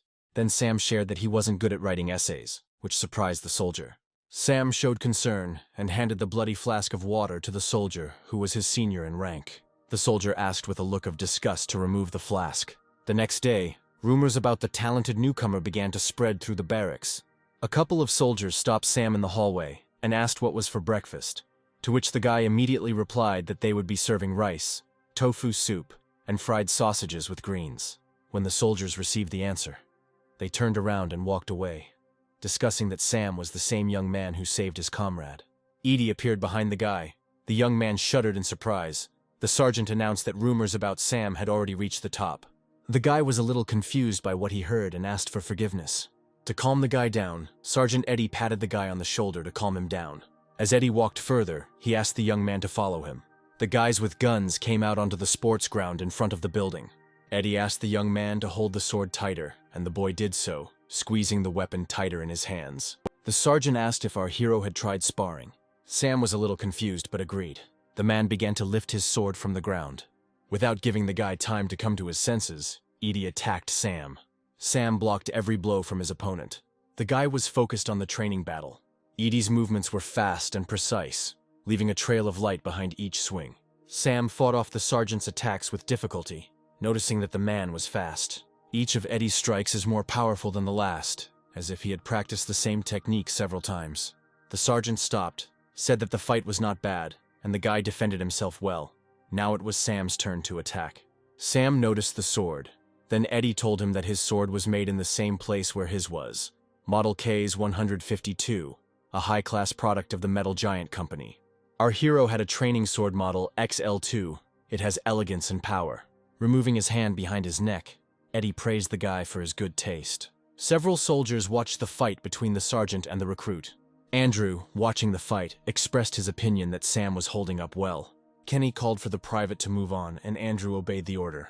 Edie decided to strike with his foot, because every attack of his was a step towards victory. Sam dodged because if you miss one blow, you can end up on the brink of death. Eddie didn't give in to the boy and continued to attack. During the battle, Sam noticed that the level of sparring was on a completely different level than Vanessa's. Eddie's attack caused the young man to lose his balance. After some time, the guys finished the fight. They were tired. Sam, tired, thanked the sergeant for the battle, who asked if he could become a raider after finishing his service. The young man encouraged Eddie by saying that the boy was strong and could easily become a raider. Taking a breath, Sam wondered if his fighting skills had improved while he was in the army. The guys started talking about how Eddie got involved. The sergeant said that he volunteered. He didn't want to end his service without any results. The sergeant also shared a story about how his father was ashamed that Eddie failed the raider exam. When Sam asked what was beyond the border, the atmosphere around Edie changed. It became more gloomy. The guy answered that it was hell there. The gloomy and uncomfortable atmosphere made the young man swallow the lump that appeared from the elder's story. When our hero asked why the mission was in a northern country, the guy told him that because of intelligence, he was told that there was something there, but the soldiers were not told the details. Edie also advised Sam to go on a mission once, since he was so curious about it all. When the boy did not understand why the elder had said this, Eddie turned and explained that he meant going on a mission. The young man raised his hand to his face and awkwardly said that he simply wanted to inquire about the elder's activities. Sam stood guard at night. The guards watched through binoculars a monster that looked like a deer. It was a pest monster, system number 11, Bugak. Its special feature was its huge horns. You have to be extremely careful with them, because the enemy's body will start to rot if you touch them. The guy asked if Sam would continue trying to become a raider, to which the young man responded in agreement. The private shared that he had decided to give up his dream of becoming a raider, and Sam became curious about why. The guy pointed out that our hero failed the exam, which means he will fail too. Listening to the elder, Sam realized that they were very similar. A creature resembling a human began to emerge from the forest. Having noticed this creature, the guys turned on the flashlight and their hands reached for their weapons. When something came closer, the guys were surprised. Chris sent Sam to alert the squad about the approaching unknown person. When the creature came out into the moonlight, it was clear that it was a human. The deer noticed the man and decided to attack him. The monster's eyes turned red and steam came out of its nose. When the deer attacked the stranger, the boys were afraid for him and shouted for him to go away. The man gathered aura in his hand and delivered a lightning strike. The unknown person decapitated the monster with one movement of his hand. When the guys shone the light on the man, he asked for help, but a moment later he fell. The guys were shocked and didn't know what to do, and since then they haven't heard anything about that man. At lunch, the guys started talking about forming a new group for the mission. Kenny gave the example of Sergeant Eddie. Even though he is strong, he still comes in battered, and most of the soldiers come in critical condition. Sam was serious. He wanted to go on missions to become stronger and satisfy his curiosity. After eating, Kenny stood up. Soon, Kenny and Sam were in the boss's office. The boys said they wanted to volunteer for the mission. Kevin looked at those. The major's gaze was empty and cold. The young man noticed the man's face. He didn't understand what was wrong with him. While the guy was looking at the senior corporal's face, he said that they wanted to participate in the mission, which surprised the young man. Kevin stood up, thinking. After the major approached, he asked their names and positions. The man pierced the boys with his cold gaze. Sam didn't take his eyes off the man and looked at him confidently. Smiling slightly, Kevin praised the guy for his resilience and good attitude. The young man breathed a sigh of relief. After some time, the car with the soldiers set out on a mission. The soldiers rode in silence until Sam interrupted, curious as to why Kenny had agreed to the mission. The guy started making excuses, saying that he didn't mean anything bad. Kenny replied that it was simply time to get a sergeant, and if he did nothing, he would be kicked out of the army. There was another reason, as the corporal put it. He was a funny newcomer. Hugging the guy around the neck, Kenny asked him to keep an eye on him in the North Country properly. Otherwise, upon his return, Sam would become a sewing machine. The young man didn't understand how this could happen, but the elder explained that he would be darning socks, thereby raising the mood of both himself and the new recruit. Soon, everyone gathered at the base. Brandon explained the tasks. The soldiers had to reach the city of K, where the garrison would meet them, and then return back. One of the soldiers asked what the seniors would do if they encountered soldiers from the north side, to which Brandon replied that it was classified information. Kevin didn't say a word during the entire presentation. Sam noticed the major and asked if it was he in the office then, to which he received a positive answer. The corporal assumed that Kevin was leading this mission. There was something creepy in the man's eyes. The border was surrounded by barbed wire. After crossing the demilitarized zone, the soldier had to walk, as the monsters are sensitive to exhaust fumes and smoke. Kenny didn't understand why the sergeant said that the north side was a real hell. There was nothing special there. Looking around, Sam noticed that it was suspiciously quiet around. The soldiers noticed that if there were no birds or animals in the forest, then the reason was obvious monsters. Sam walked along, lost in thought. The guy's aura began to manifest itself. He did not understand why he was nervous. The young man suddenly grabbed Kenny by the elbow, and he was surprised. Sam had just managed to report that there was something under his feet when an explosion occurred. Kevin and Brandon turned around at the soldiers' screams, and that was when they realized that a pest monster, System number 185 Statum, had appeared. Sam was thrown to the side by the blast wave. The guy fell off a cliff. The corporal managed to grab the young man by the collar. Kenny himself held onto the tree trunk with one hand. Soon the corporal pulled the guy out, and after that both guys activated their aura. When Statum senses the presence of a human, it burrows underground. So it was necessary to hide in the sand and wait for the right moment to attack. The trunk that emerged from under the ground spat out something round. The soldiers quickly rushed to the attack. A quick movement and the trunk was split into pieces. Kenny said he could handle the rest himself and ordered Sam to check on his comrades.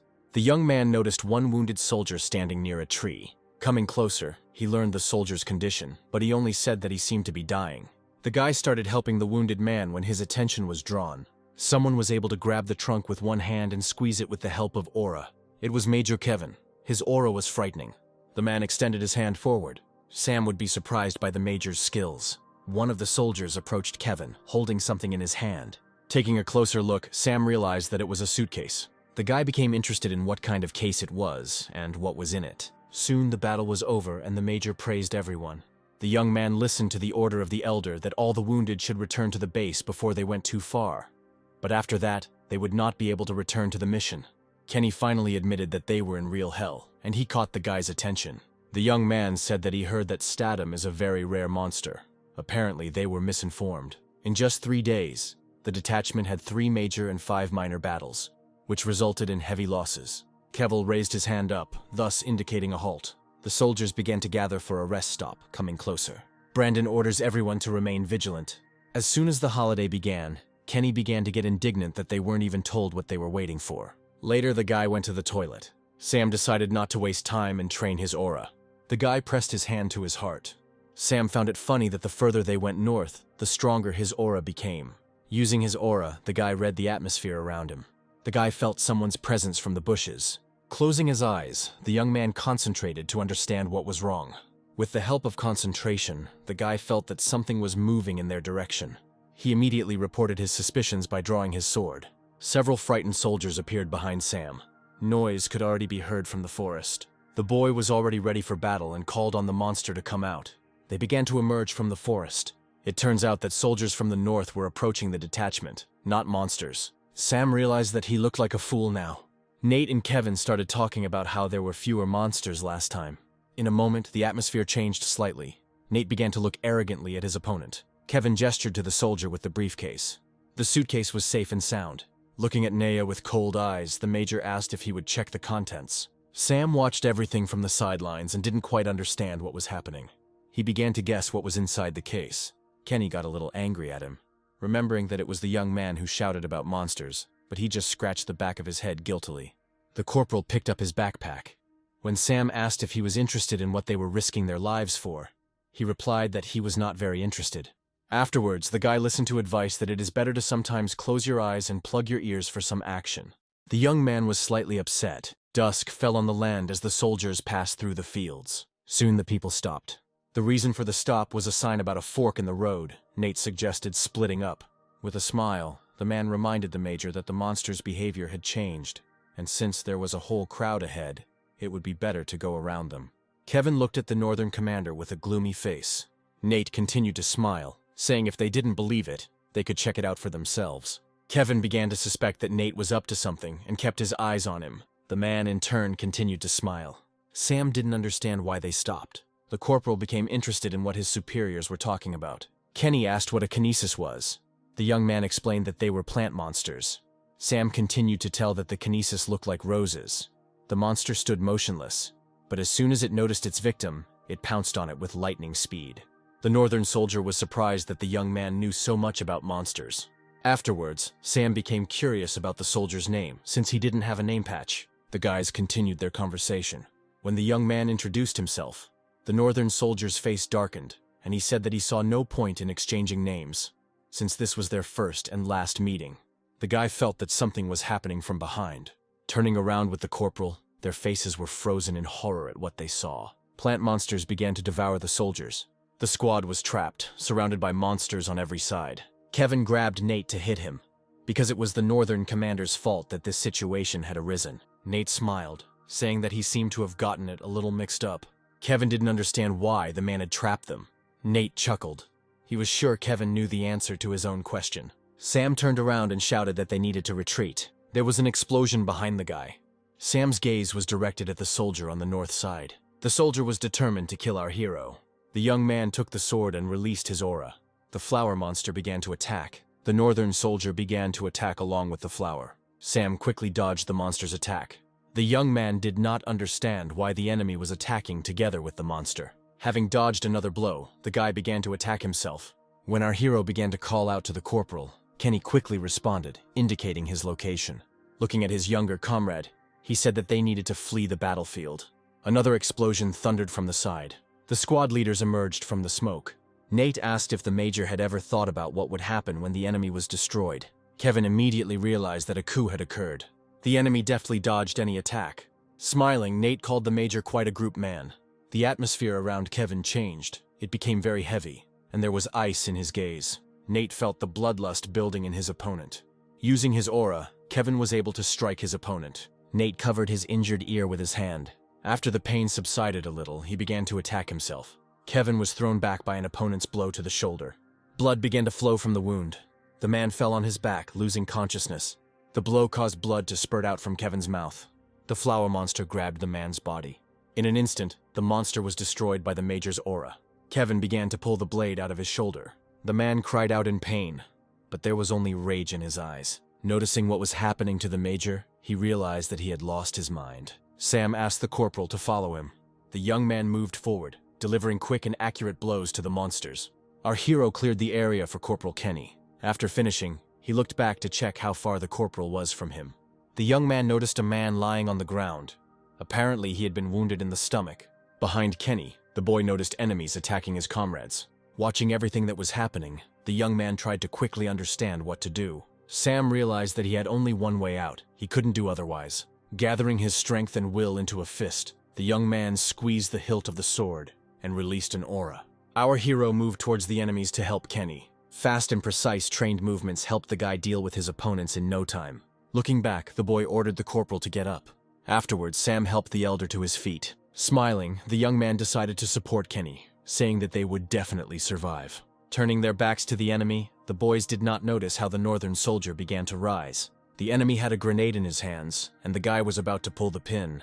Sam noticed the enemy's actions. There was nothing he could do. The grenade was too close to them. The guys were thrown back by the explosion. Sam was hit in the head by shrapnel. Our hero reached for his weapon, gripping the hilt of his sword tightly. The enemy was preparing to strike with his blade. The guy stood up, collecting all the aura in his legs. The fact that Sam stood up made the northern soldier slightly recoil, not understanding where the guy got his strength from. A quick move forward and the enemy was defeated.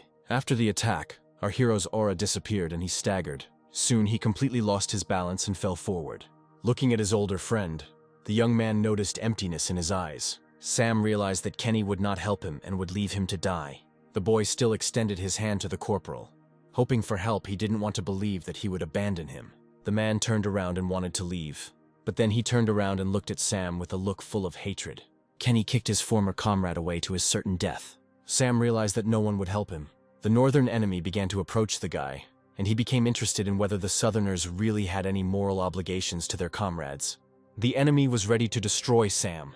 This is the last thing he remembered before losing consciousness. Sunlight fell on the young man's bandaged hand.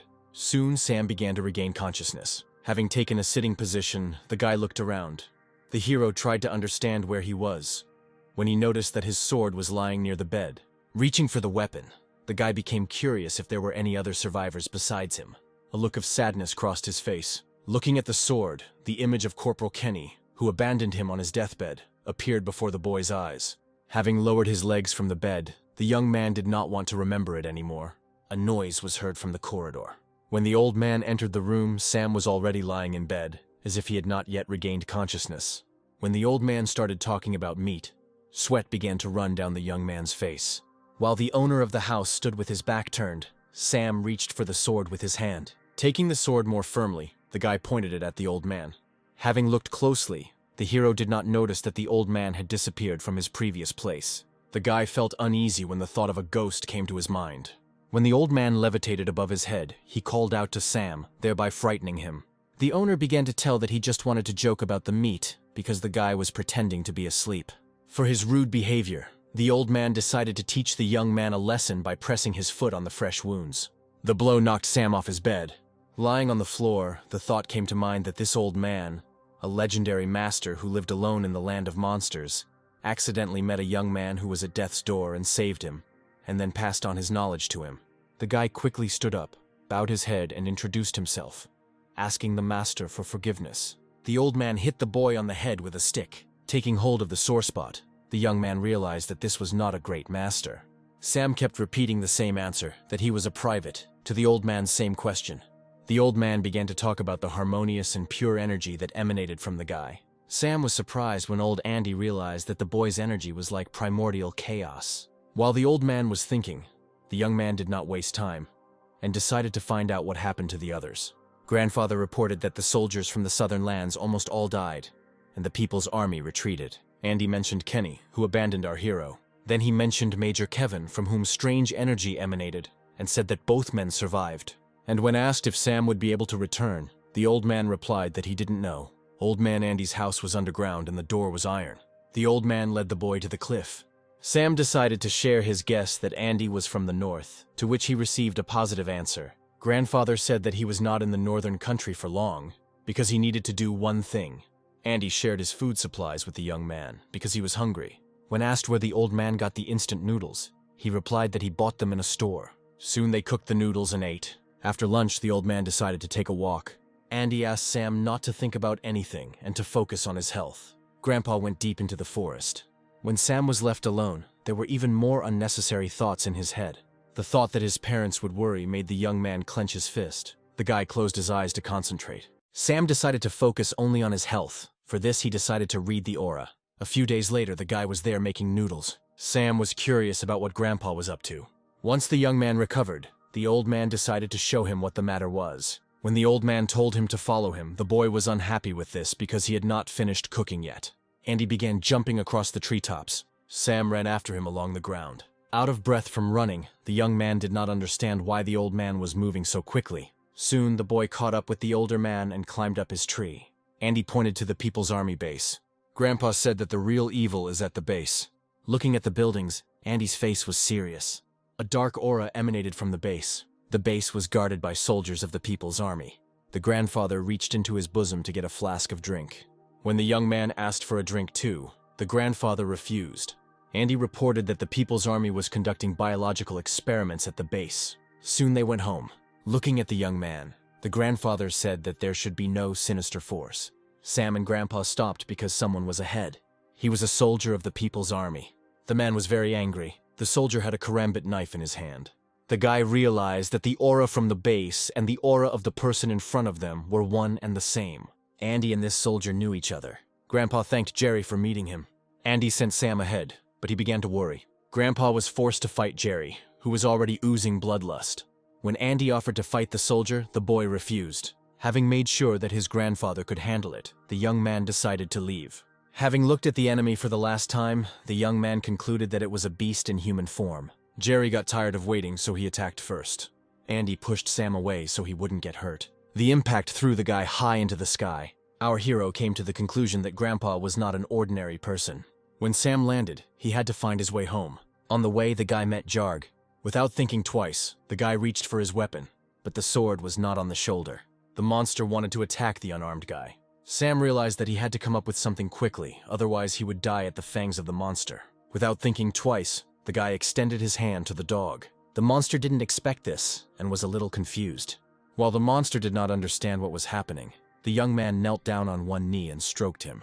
Sam remembered the moment when he almost died and thought that even monsters don't want to die. Continuing to show affection to the dog, the boy asked if he wanted to go with him.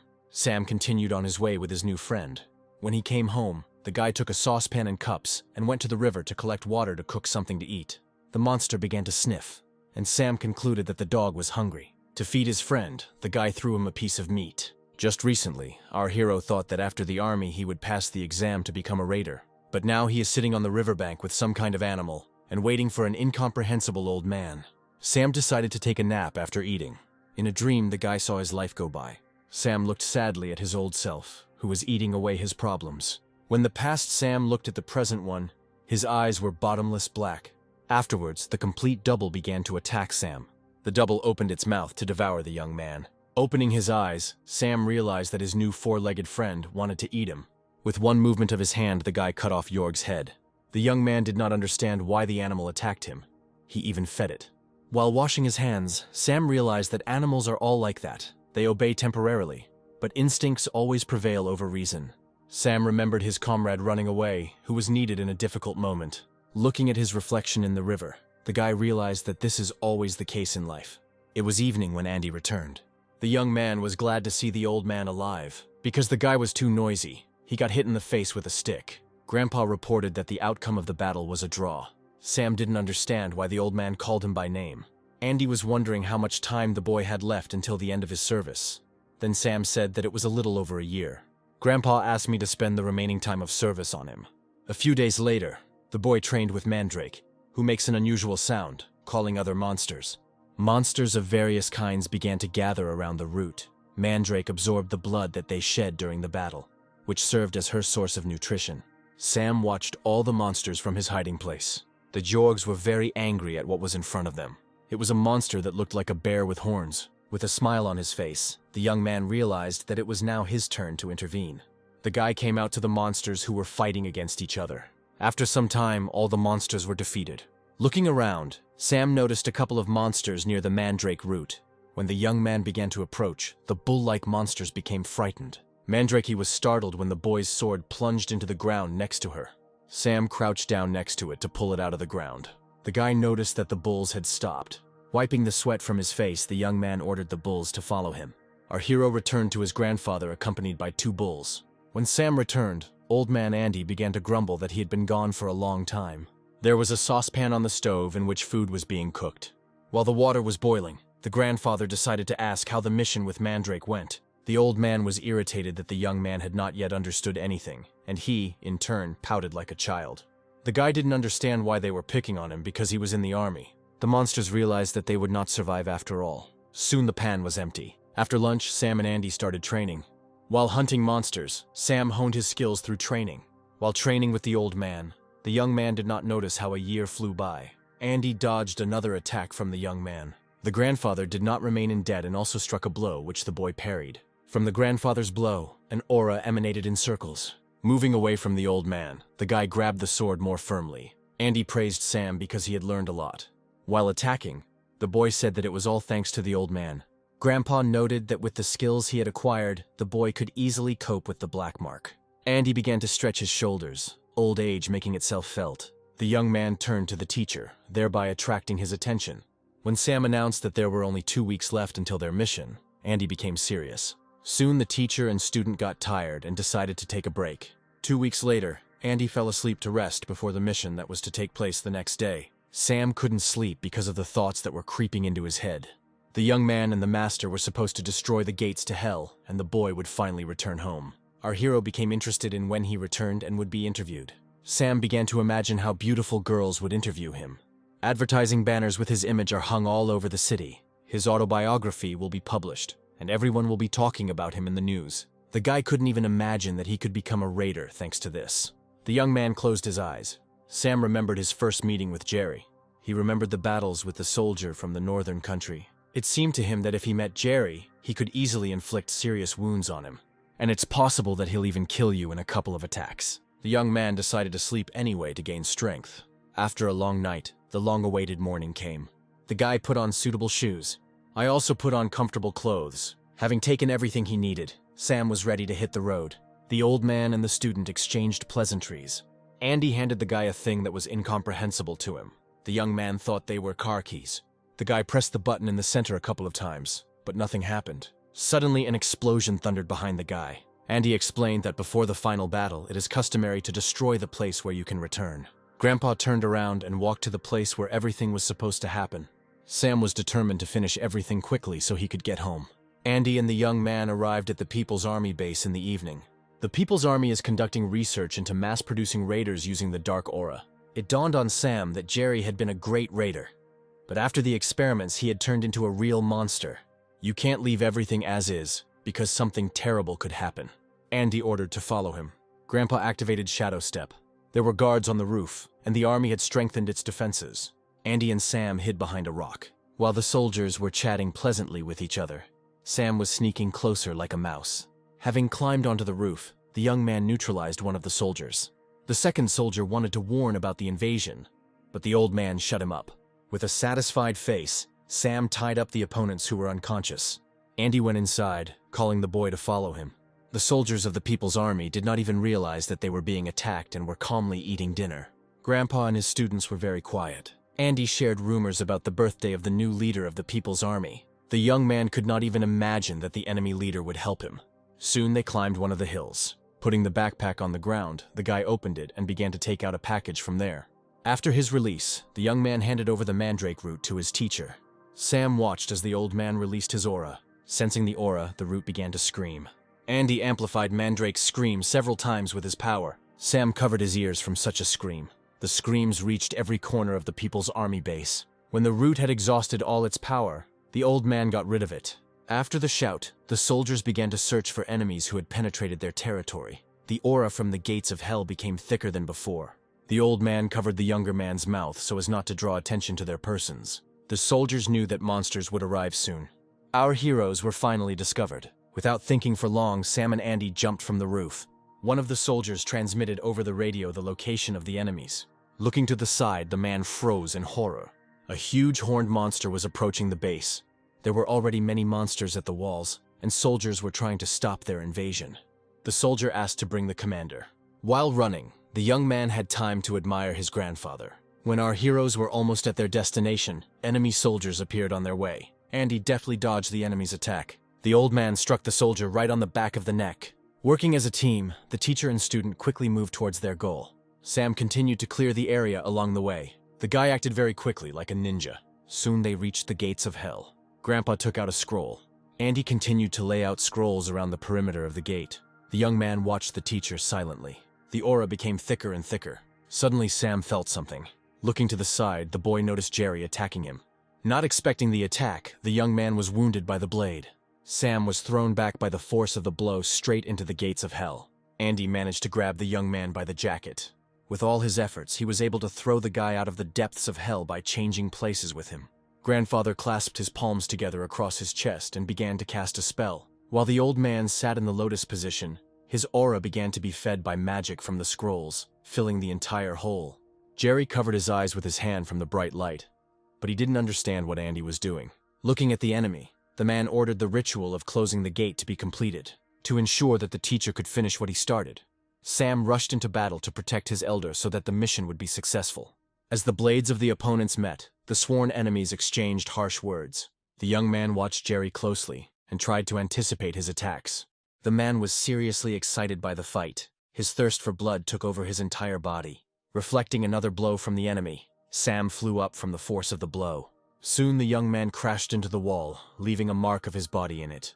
The force of the impact of his body against the wall damaged the boy's internal organs, causing him to cough up blood. As Jerry began to direct our hero's side, Sam stood up.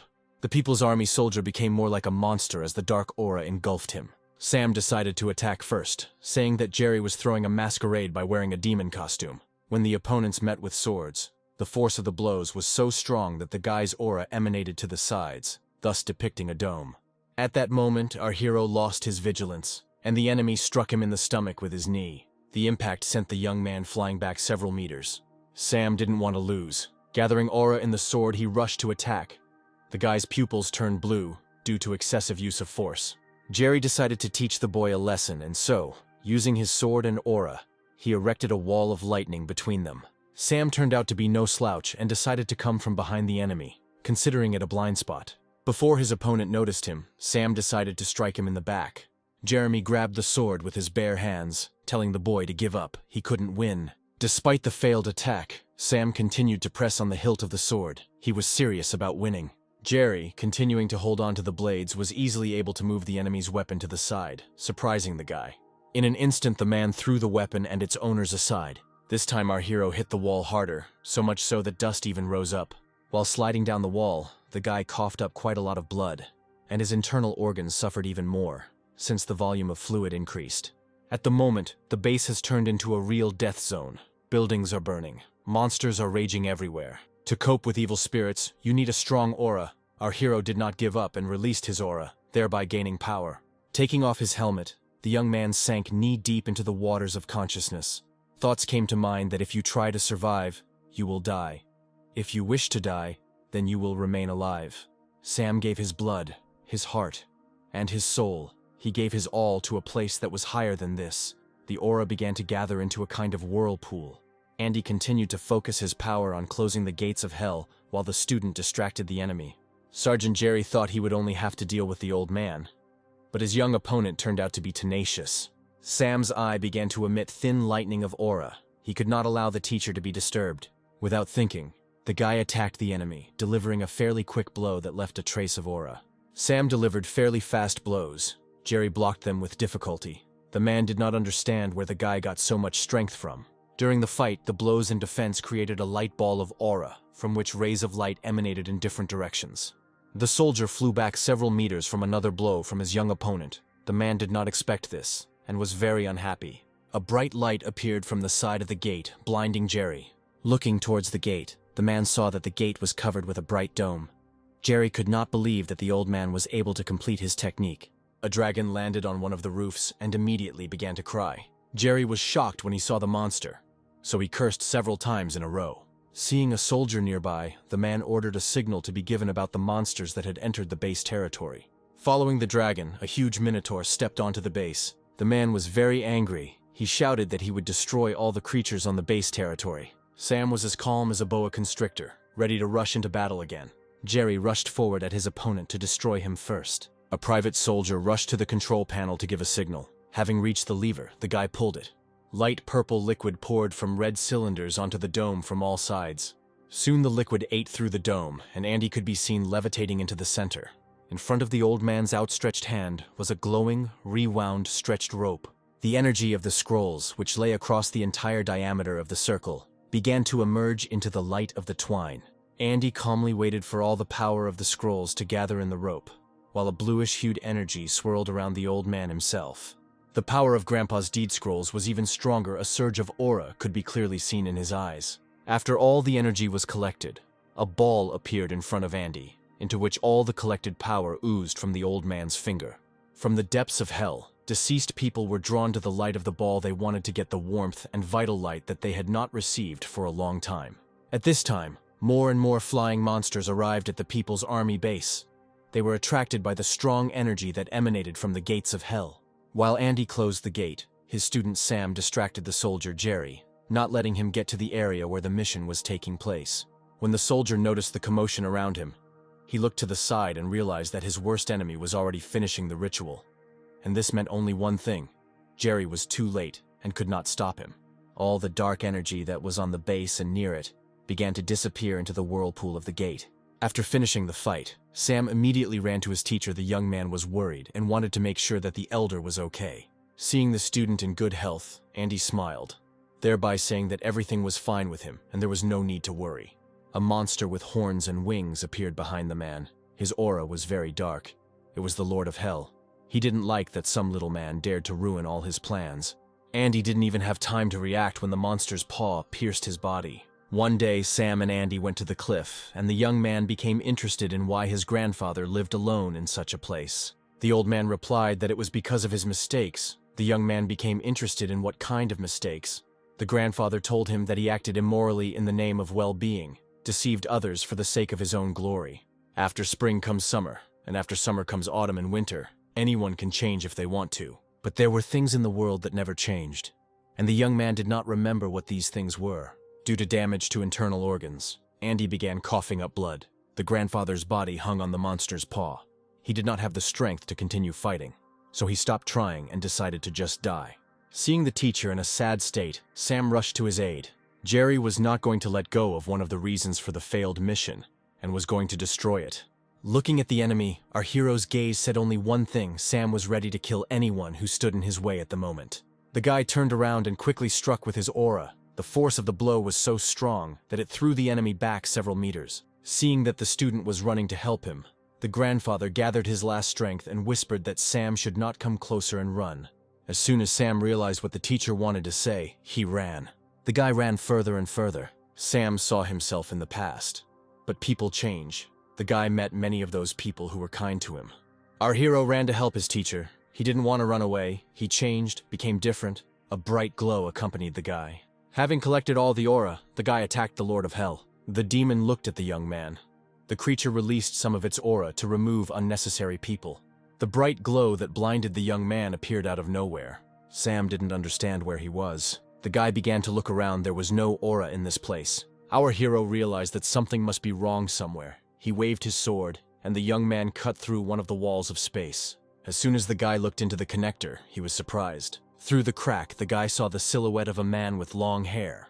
In an instant, the guy began to fall further somewhere. The city looked beautiful when the electricity came on at night. The tropics beckoned with their warmth. The sun's rays hid among the leaves as if playing hide and seek. The snowy mountains threatened to freeze any unwanted visitor. Closing his eyes, Sam fell deeper into the darkness. Soon he found himself in a deserted, cold space where there was not a single soul. Grandfather saw a student in outer space and called him an idiot. The boy turned his head to the side and met the teacher's gaze. Sam was very tired. When the teacher and student were on the same level, the old man stretched out his hand forward. A clot of light appeared in Andy's palm, and thanks to this energy, the old man ordered Sam to live on. Light energy struck the young man's body with lightning speed, and he began to fall to the ground with lightning speed. The guy didn't understand what was happening and where he was falling. Sam woke up already on the ground. The sword was stuck nearby. This was not an ordinary world. The trees were strangely shaped. Sam realized that something big had appeared behind him. It was a large, four-eyed monster, similar to a dinosaur, who looked at our hero with curiosity. Sam noticed that there was a solid purple fog all around, and there were 2 moons in the sky, and strange plants were growing everywhere. Our hero realized that he was in deep trouble and did not understand what world he was in, or to be more precise, what universe. 3 years passed. The sun's rays illuminated the walls of the SH company. A young man of about 20 years of age entered the office with a cup of coffee. There was already a man sitting in the room. The guys exchanged greetings and started an everyday conversation. Kerr began to complain to Paul that there had been a lot of work lately and no time to rest. The process had gone too far ahead, and that was the problem. The man suggested that they drop everything, but Paul refused. The idea wasn't his thing. When everyone arrived, a meeting of the raiders began, where Poppy explained that signs of a gate had been discovered in residential area A. While Paul was listening to the girl's report, several men were discussing something heatedly. The men discussed how one of them would have a green mark next month. Paul looked at those. Recently, the raiders are not afraid of the gate at all. Thanks to the development of technology, it has been possible to reduce the percentage of damage that occurs. The raider ranks were divided by levels. Now everyone can choose a gate to suit themselves. Black was the strongest. Platinum was next. Then came gold. The second to last was green, and the weakest was blue. It is impossible to foresee all the nuances that may arise during a battle. There is always a chance of an unforeseen event. With a smile on her face, Poppy offered to take charge of the upcoming raid. The young man did not expect this at all, because he had never led raids before, and this really stressed the guy out. One of the men was unhappy that Poppy's team had not been consulted about who should be appointed as the leader. Anthony, that was the man's name, began to say that he would soon receive a green mark and that he should lead this raid. Poppy, feeling awkward, smiled and asked if anyone would mind the change. Everyone started saying that they agreed, and Paul wasn't against it at all. Kurt began to complain that experience is important, the judging criteria should be revised, but Paul smiled and said that he was not at all against it. On the day of the raid, the weather was excellent. The sun was shining brightly. The SH company fenced off the area where the gates were supposed to open. When Paul was checking to see if he had prepared everything, Anthony approached him. The man extended his hand for a handshake. Anthony decided to ask if the young man was upset that he had taken the place of the leader, to which Paul refused, which made it even easier for him. After shaking hands, Anthony was happy to cooperate with the young raiders.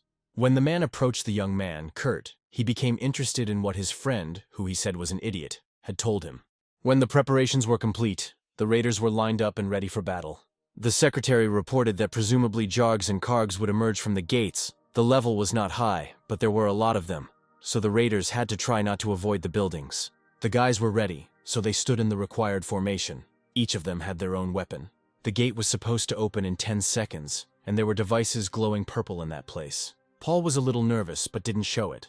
Gradually, the air began to break, and red lightning began to seep through the crack. Soon the gate opened completely. It was a black and red substance. The raiders prepared to meet whoever came out of the gate first. The first to break out of the portal were the Jargs. An army of dogs rushed towards the raiders. The monsters were ready to tear people into small pieces. The raiders began to destroy the monsters, not allowing them to go further.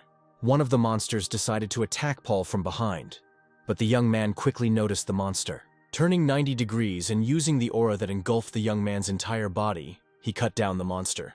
After the monster died, Paul wiped the blood from his face. One by one, the monsters died at the hands of people who call themselves raiders.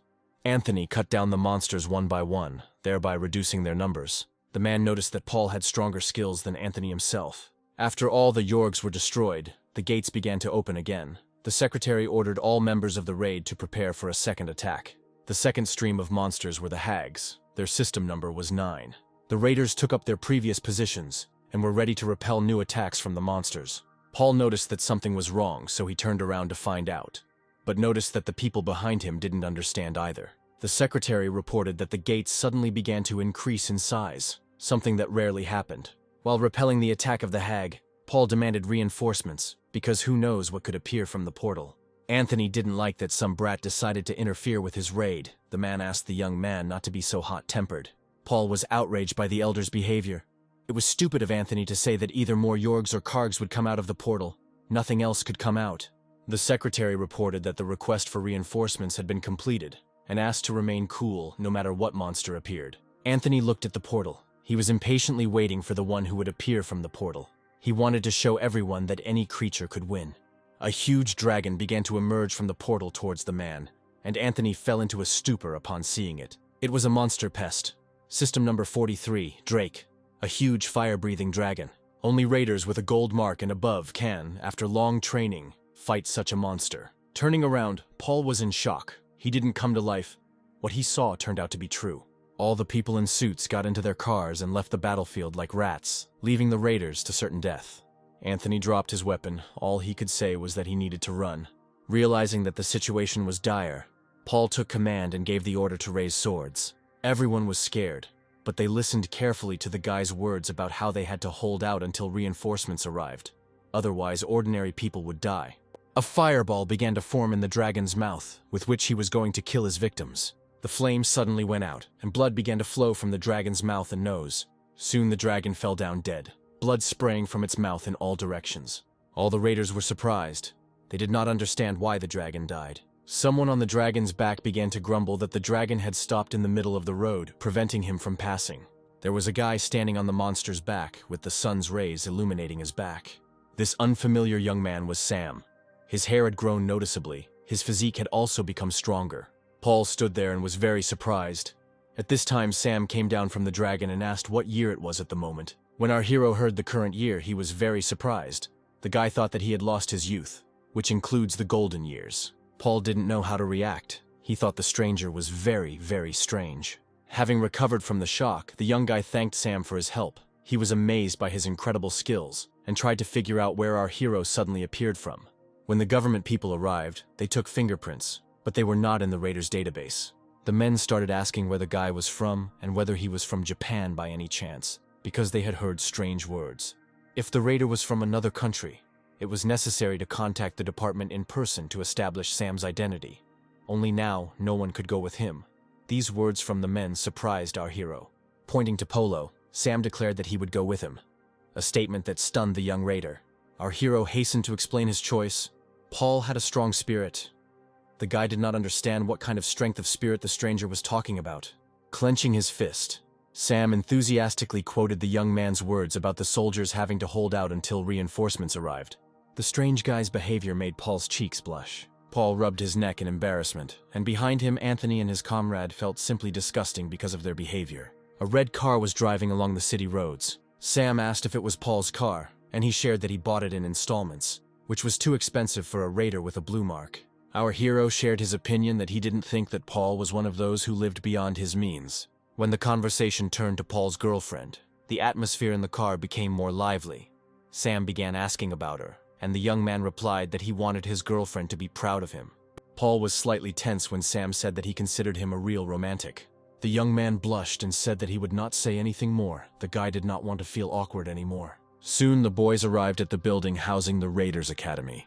In the interrogation room, Sam sat across from two men in black suits who were conducting the interrogation. Paul was on the other side of the interrogation room when a man wearing glasses approached him.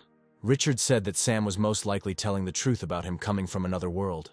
A statement that surprised the young man. Paul was even more surprised when he heard that Sam was in the space outside the gate. When the men in suits addressed the guy by name, he said that he hadn't heard his name for a long time. One of the men reported that they checked the young man's fingerprints and found out that the guy had been dead for a long time. Sam was then handed a note stating that he had died in the line of duty in an accident during the operation. Our hero wondered how to explain this to him and where to start. While watching the interrogation, Paul heard Sam start to talk about secret information that there was a special unit, a squad of immortals, not far from the demilitarized zone. The man in glasses asked the young man if he had heard that what Sam was saying was classified information, hinting that this conversation should not leak anywhere. Paul had heard something like this before. Among the awakened, there were those who had excellent skills, but from the people who did not pass the exam, a squad was formed. The rest of the conversation remained within the walls of the interrogation room. However, every time this strange man opened his mouth, the faces of those sitting opposite him became very frightened. The guy was soon released, and the man from the department confirmed that everything that was promised to Sam was true. When Richard informed him that the decision on our hero's account should wait, so the guy could live with the raider Paul, Sam was very happy about it. Paul was surprised by the man's decision. He did not understand why him. Then Richard explained that the young man himself offered to help Sam. When Paul decided to refuse, Sam made a sad face and began to play on his pity, saying that the guy would really abandon him to his fate, since he didn't even have a place to sleep. With tears in his eyes, our hero continued to press the young man, saying that he would really refuse to give shelter to a hero who almost died while carrying out matters of state importance, but returned alive. Feeling guilty, Paul raised his hand to stop our hero's flow of words and agreed to help him. Richard patted the young man on the shoulder, saying that he was a great guy. Soon the guys arrived at Paul's apartment. The young man's apartment was two-story. Sam's voice came from behind the bathroom door asking for things. When the guy was looking for things, he came across a pair of leopard panties, and Paul was slightly surprised by this find. Soon the guy found all the necessary things and brought them to the bathroom. When Sam saw the panties, he was surprised and came to the conclusion that Paul liked them, and he replied that it was a gift. Our hero came to the conclusion that since the panties were given to him, it meant that they were a gift from his ex-girlfriend. This statement from the guest slightly angered the young man. Soon, Sam came out of the bathroom with a towel over his shoulders, feeling better after he washed himself. Looking at the owner of the apartment, our hero smiled and thanked him. Paul was surprised to see the guest and said that Sam was now a man. While Sam was drying his hair with a towel, Paul decided to ask again if he really came from the gate, to which our hero hardened. The young man listened attentively to his guest, who said that he did not want to remember the hell he had been through. Paul asked if Sam needed to call his relatives. He could give him his phone number for this. Remembering his parents, the guy smiled softly, of course. He had to call them and tell them that he was alive. But when Paul handed over the phone, our hero refused, saying he would call later. Soon, the young man stood up and said that it was time for them to go. Sam was surprised. He didn't seem to be planning to go anywhere. Paul smiled and said that Sam needed to buy clothes, but first go to the hairdresser. Our hero understood how all this looked from the outside and asked Paul for forgiveness for causing him difficulties, to which the young man replied that everything was fine because Sam had destroyed the monster, and this was such a bonus from him. Putting his arm around the young man's neck, our hero asked him to buy him clothes and shoes, and for dinner he would like Korean beef. In exchange, he would teach Paul martial arts. Soon the boys arrived at the barber shop and Sam was seated in a chair. The specialist asked why our hero had grown his hair. She thought he was a rock star. Sam smiled and said that it was a great idea if he couldn't become a raider. The girl looked at Paul and assumed that he and Sam were quite close, perhaps even work colleagues. Soon, the specialist began to ask about the work of raiders, whether Sam is afraid to meet monsters. Our hero answered that he is afraid because he is also a person, but raiders must learn to be friends with fears. When the girl asked how long to cut her hair, Our hero told her to do it at her own discretion. He trusted her completely. After a while, the hairstyle was ready. Sam's hair was cut short so that it wouldn't get in the way. When Sam approached the cash register, the girl gave him a business card and, smiling, said that he could call the number on it. With a smile on his face, our hero asked Paul to pay, and the guy began to approach the cash register. While the young man was paying and was surprised by the amount, Sam decided to quickly leave with a sly expression on his face. When Paul came out, he immediately asked why Sam bought a season ticket, to which he only mentioned the dragon, and the young man could not say anything else. Looking at his older friend with slight irritation, Paul said that he could do whatever he wanted. In the clothing store, Sam's choice horrified the young raider and the shop's customers. Paul asked if the guy really wanted to buy what he was wearing. The jacket Sam chose had a golden dragon on the back. Under the jacket was a checkered shirt, and underneath our hero chose camouflage pants. Sam chose glasses as his accessories. His overall look looked ridiculous and added a few extra years to him.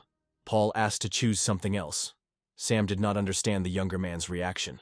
The young man clenched his fist and was very angry. He explained that Sam looked ridiculous. Sam left the store in a classic look white top and black bottom, but he only bought the jacket from the chosen look. Paul began to scold the young man, telling him not to go shopping alone in the future. When the raider offered to have a snack, our hero asked to go to another place. Placing his weapon on his shoulder, the boy explained that it needed repairing. Paul had little faith that the sword could be repaired, so he suggested buying a new one, to which Sam replied that he did not understand anything about weapons, calling it a chick. The young raider's car sped along the city roads to the place where Sam had found it. A few minutes later, our hero came out at the right building. The two men behind the counter bowed their heads in greeting to the visitors at the Gosan Service Center. After greeting them, Sam explained that he wanted to fix the weapon, and the consultants immediately began to inquire about the weapon. Without thinking, our hero placed his sword on the counter. The male consultants were shocked by the condition of the weapon, and it was simply terrible. One of the men looked at our hero. The KCL-2 sword model has not been produced for a long time. While the guys were talking about whether Paul could afford to pay for the repairs, the consultant continued to talk about how the sword had been in many battles, although its owner was just a kid. The man said that the sword would not be easy to fix, so he offered to buy a new weapon. But Sam refused. He wanted to fix his sword. Taking the sword in his hand, the guy explained that for him it was not just a weapon, it was his comrade in arms.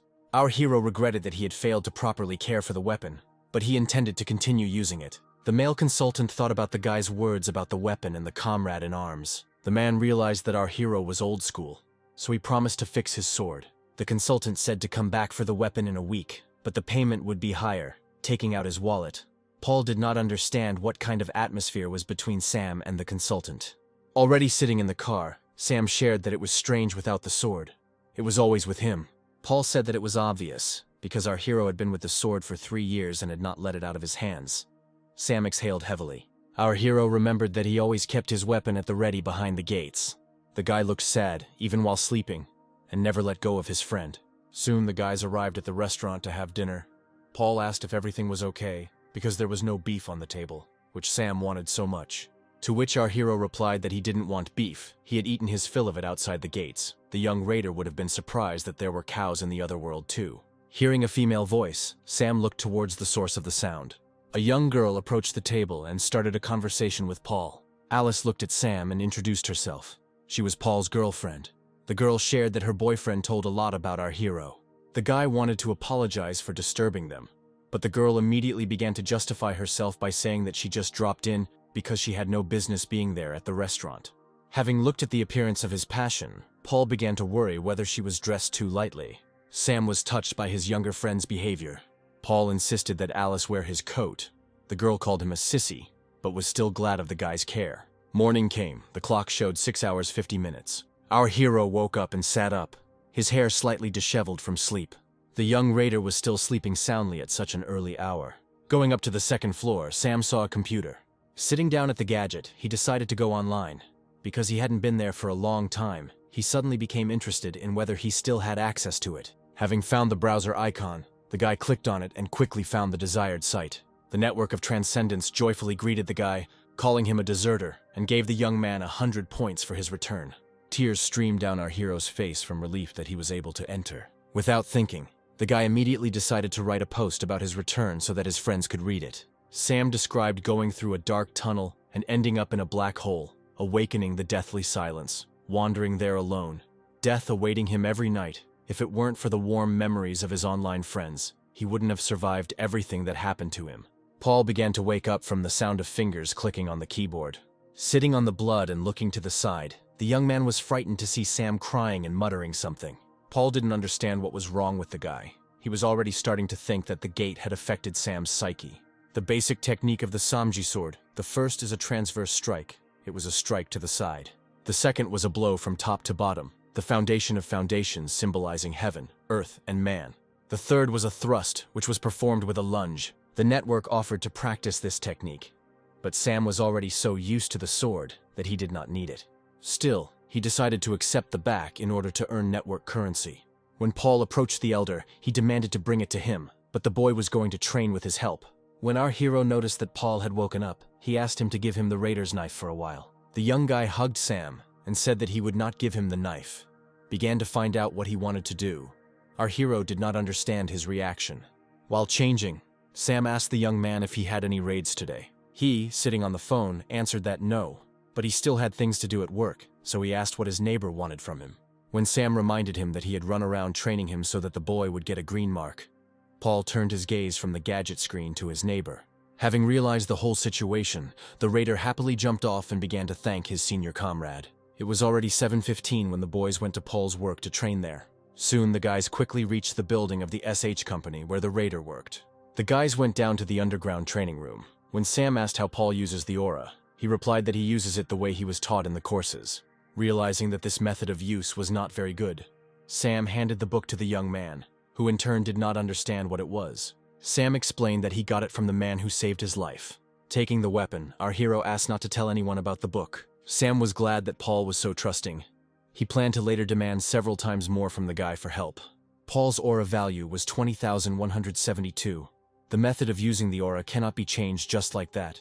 It takes time for the existing power to adapt to the new method. If it does not work, it can cause serious damage. Our hero suggested starting with something simple, and at the same time testing what Paul was capable of. Paul decided to ask if it was dangerous. He didn't want to get injured. Sam assured him that he would be careful with him, because even if the young man hit him with all his might, he would not be harmed. The raider thought about the fact that his older comrade had single-handedly defeated Drake, so he had at least a gold mark. While the young man was thinking, Sam yawned due to the early rise. Paul went to put on his protection when he asked if he would put it on. Sam, he assured her, didn't need her. Our hero released an aura and pointed the tip of his sword at the younger one. Paul also didn't hesitate and showed his aura, taking the spear more firmly. The raider decided to attack first. Sam easily dodged the younger man's obvious attack. Their fight was quite fast, because when they moved to a new position, their shadows still remained in the old one.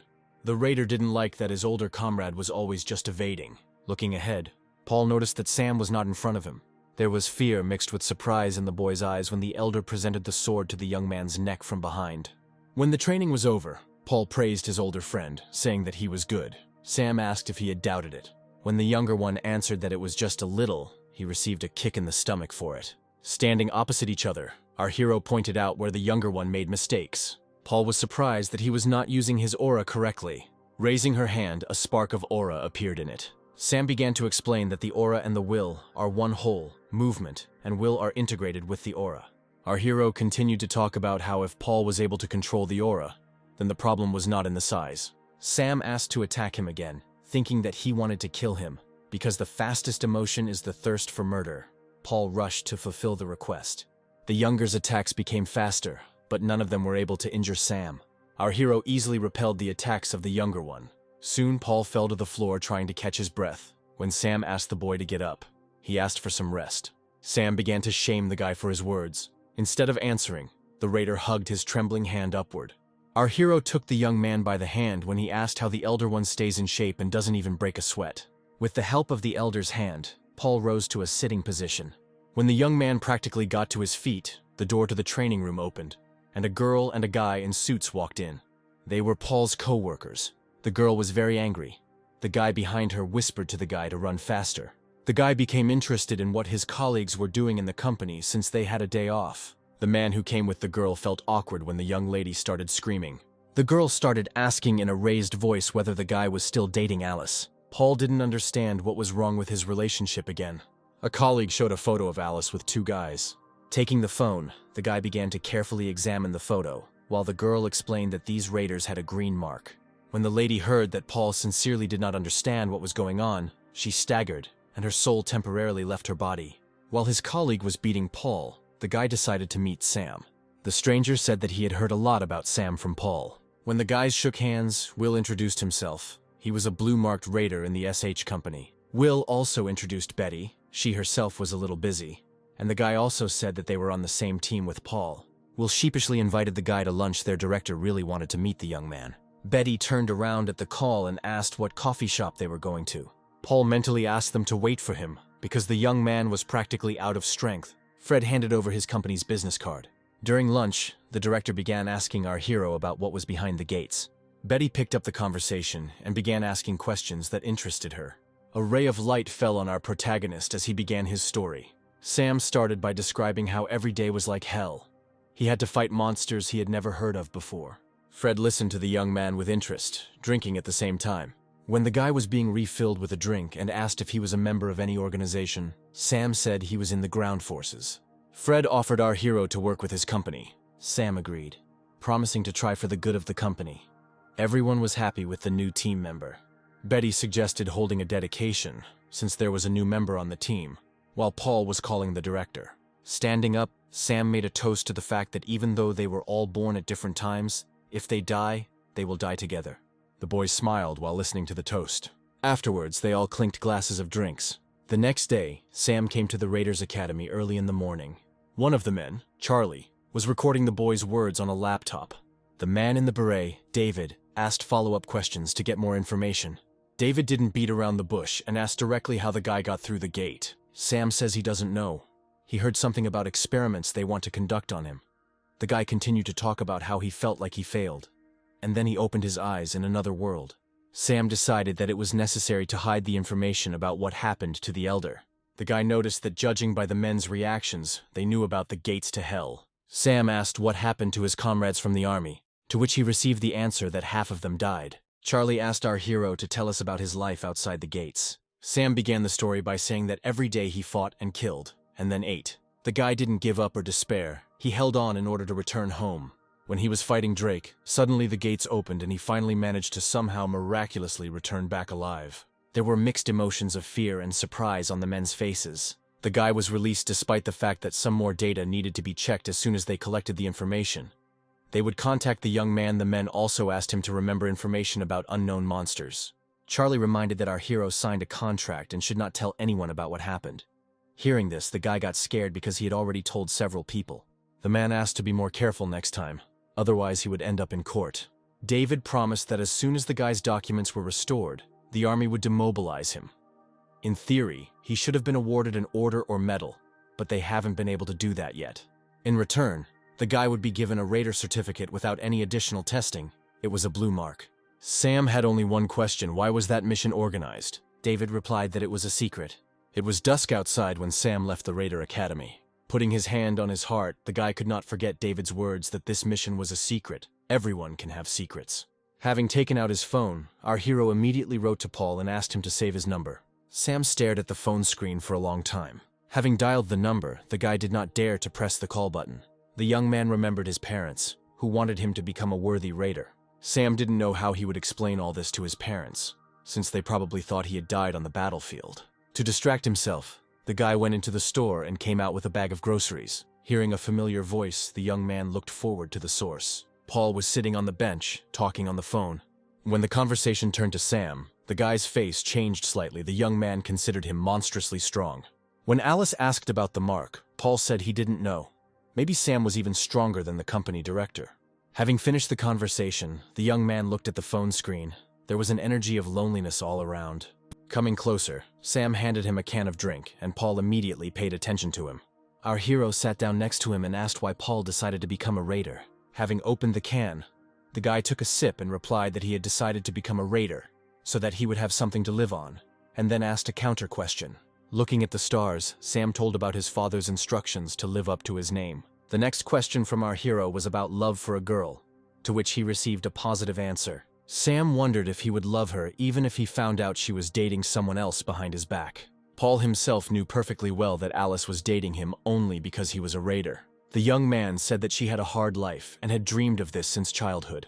Sam stood up and said that starting tomorrow there would be special training. With a smile, our hero said that the marks meant nothing to him and simply asked to trust and follow him.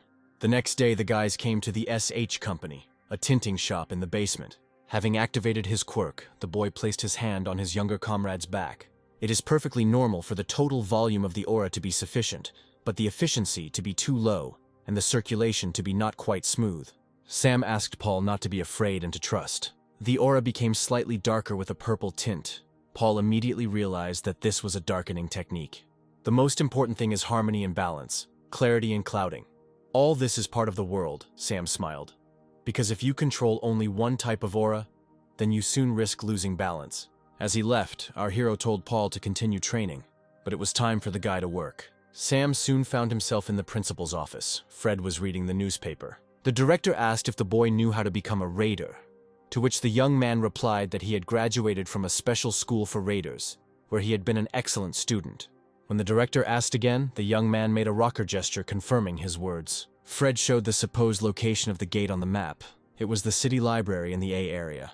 Alleged monsters monster pest, system number 75, Malik. They look like monkeys, but have scales instead of fur, have enough strength to instantly rip off a person's arm, are very agile, and can easily break through a siege and escape. Reading the information, the guy was pleased with the building. The director added that compared to the level of difficulty, the reward is quite low, so many refuse. The guy replied that if it was about saving the residents, which might not be liked, the others had the wrong attitude. The director did not understand whether it was sincere or not. Sam soon arrived by taxi to the gate-opening site, where the organizers and participants of the raid had already gathered. Approaching the crowd, our hero said hello. The guy introduced himself. He was a representative from the Monster Cleansing Department, a monster killer and creator of magic crystals. Of course, the guy embellished a little. One of the girls asked the organizers who the guy who arrived was. The organizer himself did not know, but the application said that another raider would arrive. Rachel thought Sam was quite strange. Richard gave a briefing before the mission, telling about the characteristics of monkeys. Looking to the side, the girl noticed that her neighbor was sleeping, standing up. There were 30 minutes left before the gates opened, so everyone was asked to get ready. While rubbing the sword, the girl thought about how, as soon as the gates opened, they would use sword strikes to try to prevent the monsters from jumping out of the cordoned area. The girl's thoughts were interrupted by a yawning Sam. Turning to her senior comrade, she asked why he wasn't wearing protective gear. I was shocked to hear that he didn't have any protective gear. With a smile, Sam explained that the equipment was only getting in his way, and the girl realized that our hero was some kind of loser. Rachel scolded the guy for working as a raider without protection and asked him to refuse the operation. The guy said with a smile that he would try, and if he felt danger he would leave immediately. The girl sighed heavily at such a statement. Leaning over, the guy asked her not to exhale, because in this way she would lose all her luck. Rachel was already feeling irritated, so she decided not to touch the guy anymore. Let him do what he wants. There were 10 seconds left before the gate opened, so the raiders formed a coalition. With every second, the opening of the gates is getting closer and closer. To avoid standing in silence, Sam sang a song. Rachel made a comment the singing was making it difficult for them all to concentrate. The air began to split. The gates began to open. Something light began to appear in the center of the red clot. The Malaks burst out of the portal. The monsters were very angry. The raiders prepared to meet the monsters. One by one, the boys destroyed the monkeys. One of the Malaks managed to break through Rachel's defense. The girl reported with horror that the monster had jumped out of the resistance. The monster attacked the car where the organizers were hiding. Sam easily dealt with the monster, not letting it get close to the people. Parts of the monster's body flew into the car doors, and only the color of light remained from the guy's aura. Sam gathered the aura in the sword. If he doesn't kill, they will kill him. Without thinking, the guy rushed into the crowd of monkey monsters, cutting them into pieces. Our hero has finally made friends with horror, and something new has extended a helping hand to him. The indifference of a butcher when he has to kill those who want to live. Everyone was surprised by Sam's speed. Rachel began to doubt our hero's blue mark. A few minutes later, all the monsters were defeated. While all the guys stood there surprised, Sam calmly walked towards the organizers.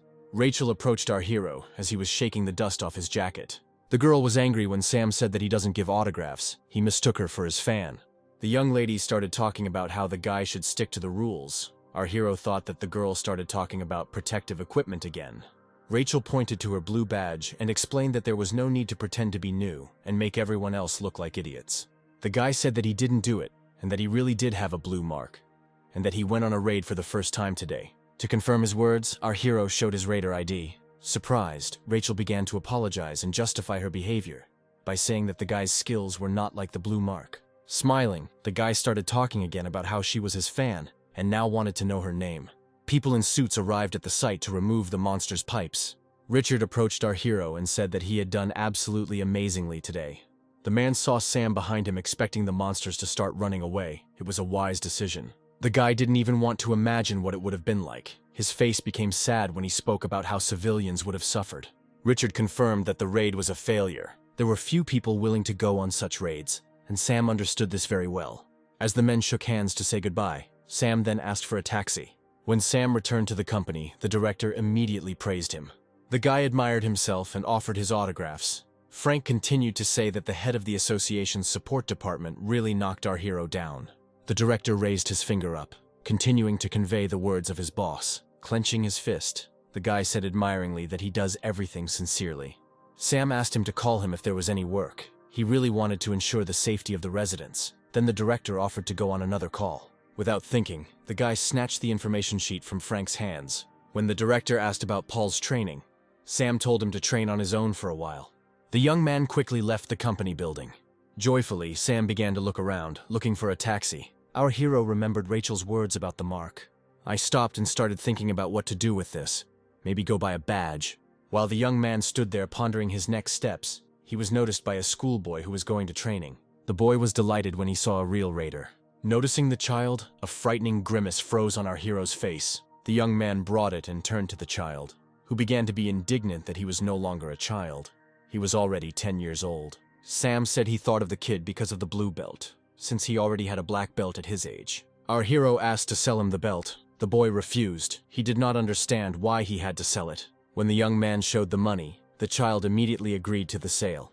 The belt smelled a little of sweat, but there was nothing that could be done about that now. Having tied a belt on his forehead instead of a bandage, our hero went on a raid. After a few weeks, rumors soon began to circulate about a guy who went on raids that others didn't want to go on. Sam sat in the lotus position, training his aura. He sat on Paul's back, thereby training his endurance. The young man was already holding on with all his might, sweat streaming down his face. Paul's strength failed him, and they fell. Sam began to scold the younger one, saying that he couldn't even stand that. However, when our hero sat on his butt, he praised his student, saying that he had become stronger. Paul is serious about getting the green light. Sam liked his younger comrade's fighting spirit. Our hero helped Paul to stand up and said that if he would take such small targets, the young man agreed to the gold one. Paul realized that even gold would not do to satisfy Sam. Before the guy could even mention the platinum one, our hero became serious and said that they needed a unique mark. Paul was surprised because it was impossible. Only 9 people in the world have this unique mark. It is comparable to a nuclear weapon. Only 5 have the golden mark. They are called the chosen ones. Poe was a little upset because it seemed like an impossible dream. Placing the sword on his shoulder, our hero declared that if the young man followed him, he would find out whether it was a dream or not. The guy looked blankly at his feet. Looking at the younger one, Sam said that the boy still had a lot to learn and suggested that he train. But Paul couldn't anymore. He didn't have the strength. Pointing the tip of his sword at the boy, Sam asked the younger one to get his blows quickly. They needed to go somewhere. Soon, Paul's car is heading towards Sam's parents' house. While driving, the burden asked how long our hero had not seen his parents, to which he received the answer that Sam had not seen his parents for 10 years. Paul was surprised that our hero could not see his parents for 10 years, when he had only been outside the gates for 3 years. 10 years have passed since the guy left home and declared that he would become a raider. Within a few weeks, my debt, which had accumulated while Sam was living in confinement at home, was cut in half, and he also began to save a little. Sam now had the courage to appear before his parents when they arrived. Paul asked if they had come to the right address, to which he received a positive answer. A woman came out to meet the guys, and when she saw her son, she was surprised. Looking at his mother, the young man's face showed anxiety, remorse, and apologies for not having arrived earlier. All our hero could say was that he brought gifts for him and his father. Putting his hand on his friend's shoulder, Paul offered to help him support the gifts. After giving the gifts, Sam could not look at his mother, but the woman did not take her eyes off her son. Mother stretched her hands towards our hero's face so that he would finally look at her. With tears and a smile, the woman asked if her son was tired from the journey. Hugging his mother, the boy said that he was not tired. The young man had wanted to hug his parents for so long, and now it happened. He was home. The mother pressed herself closer to her son, not wanting to let him go for even a second, so that he would never leave them for such a long time again.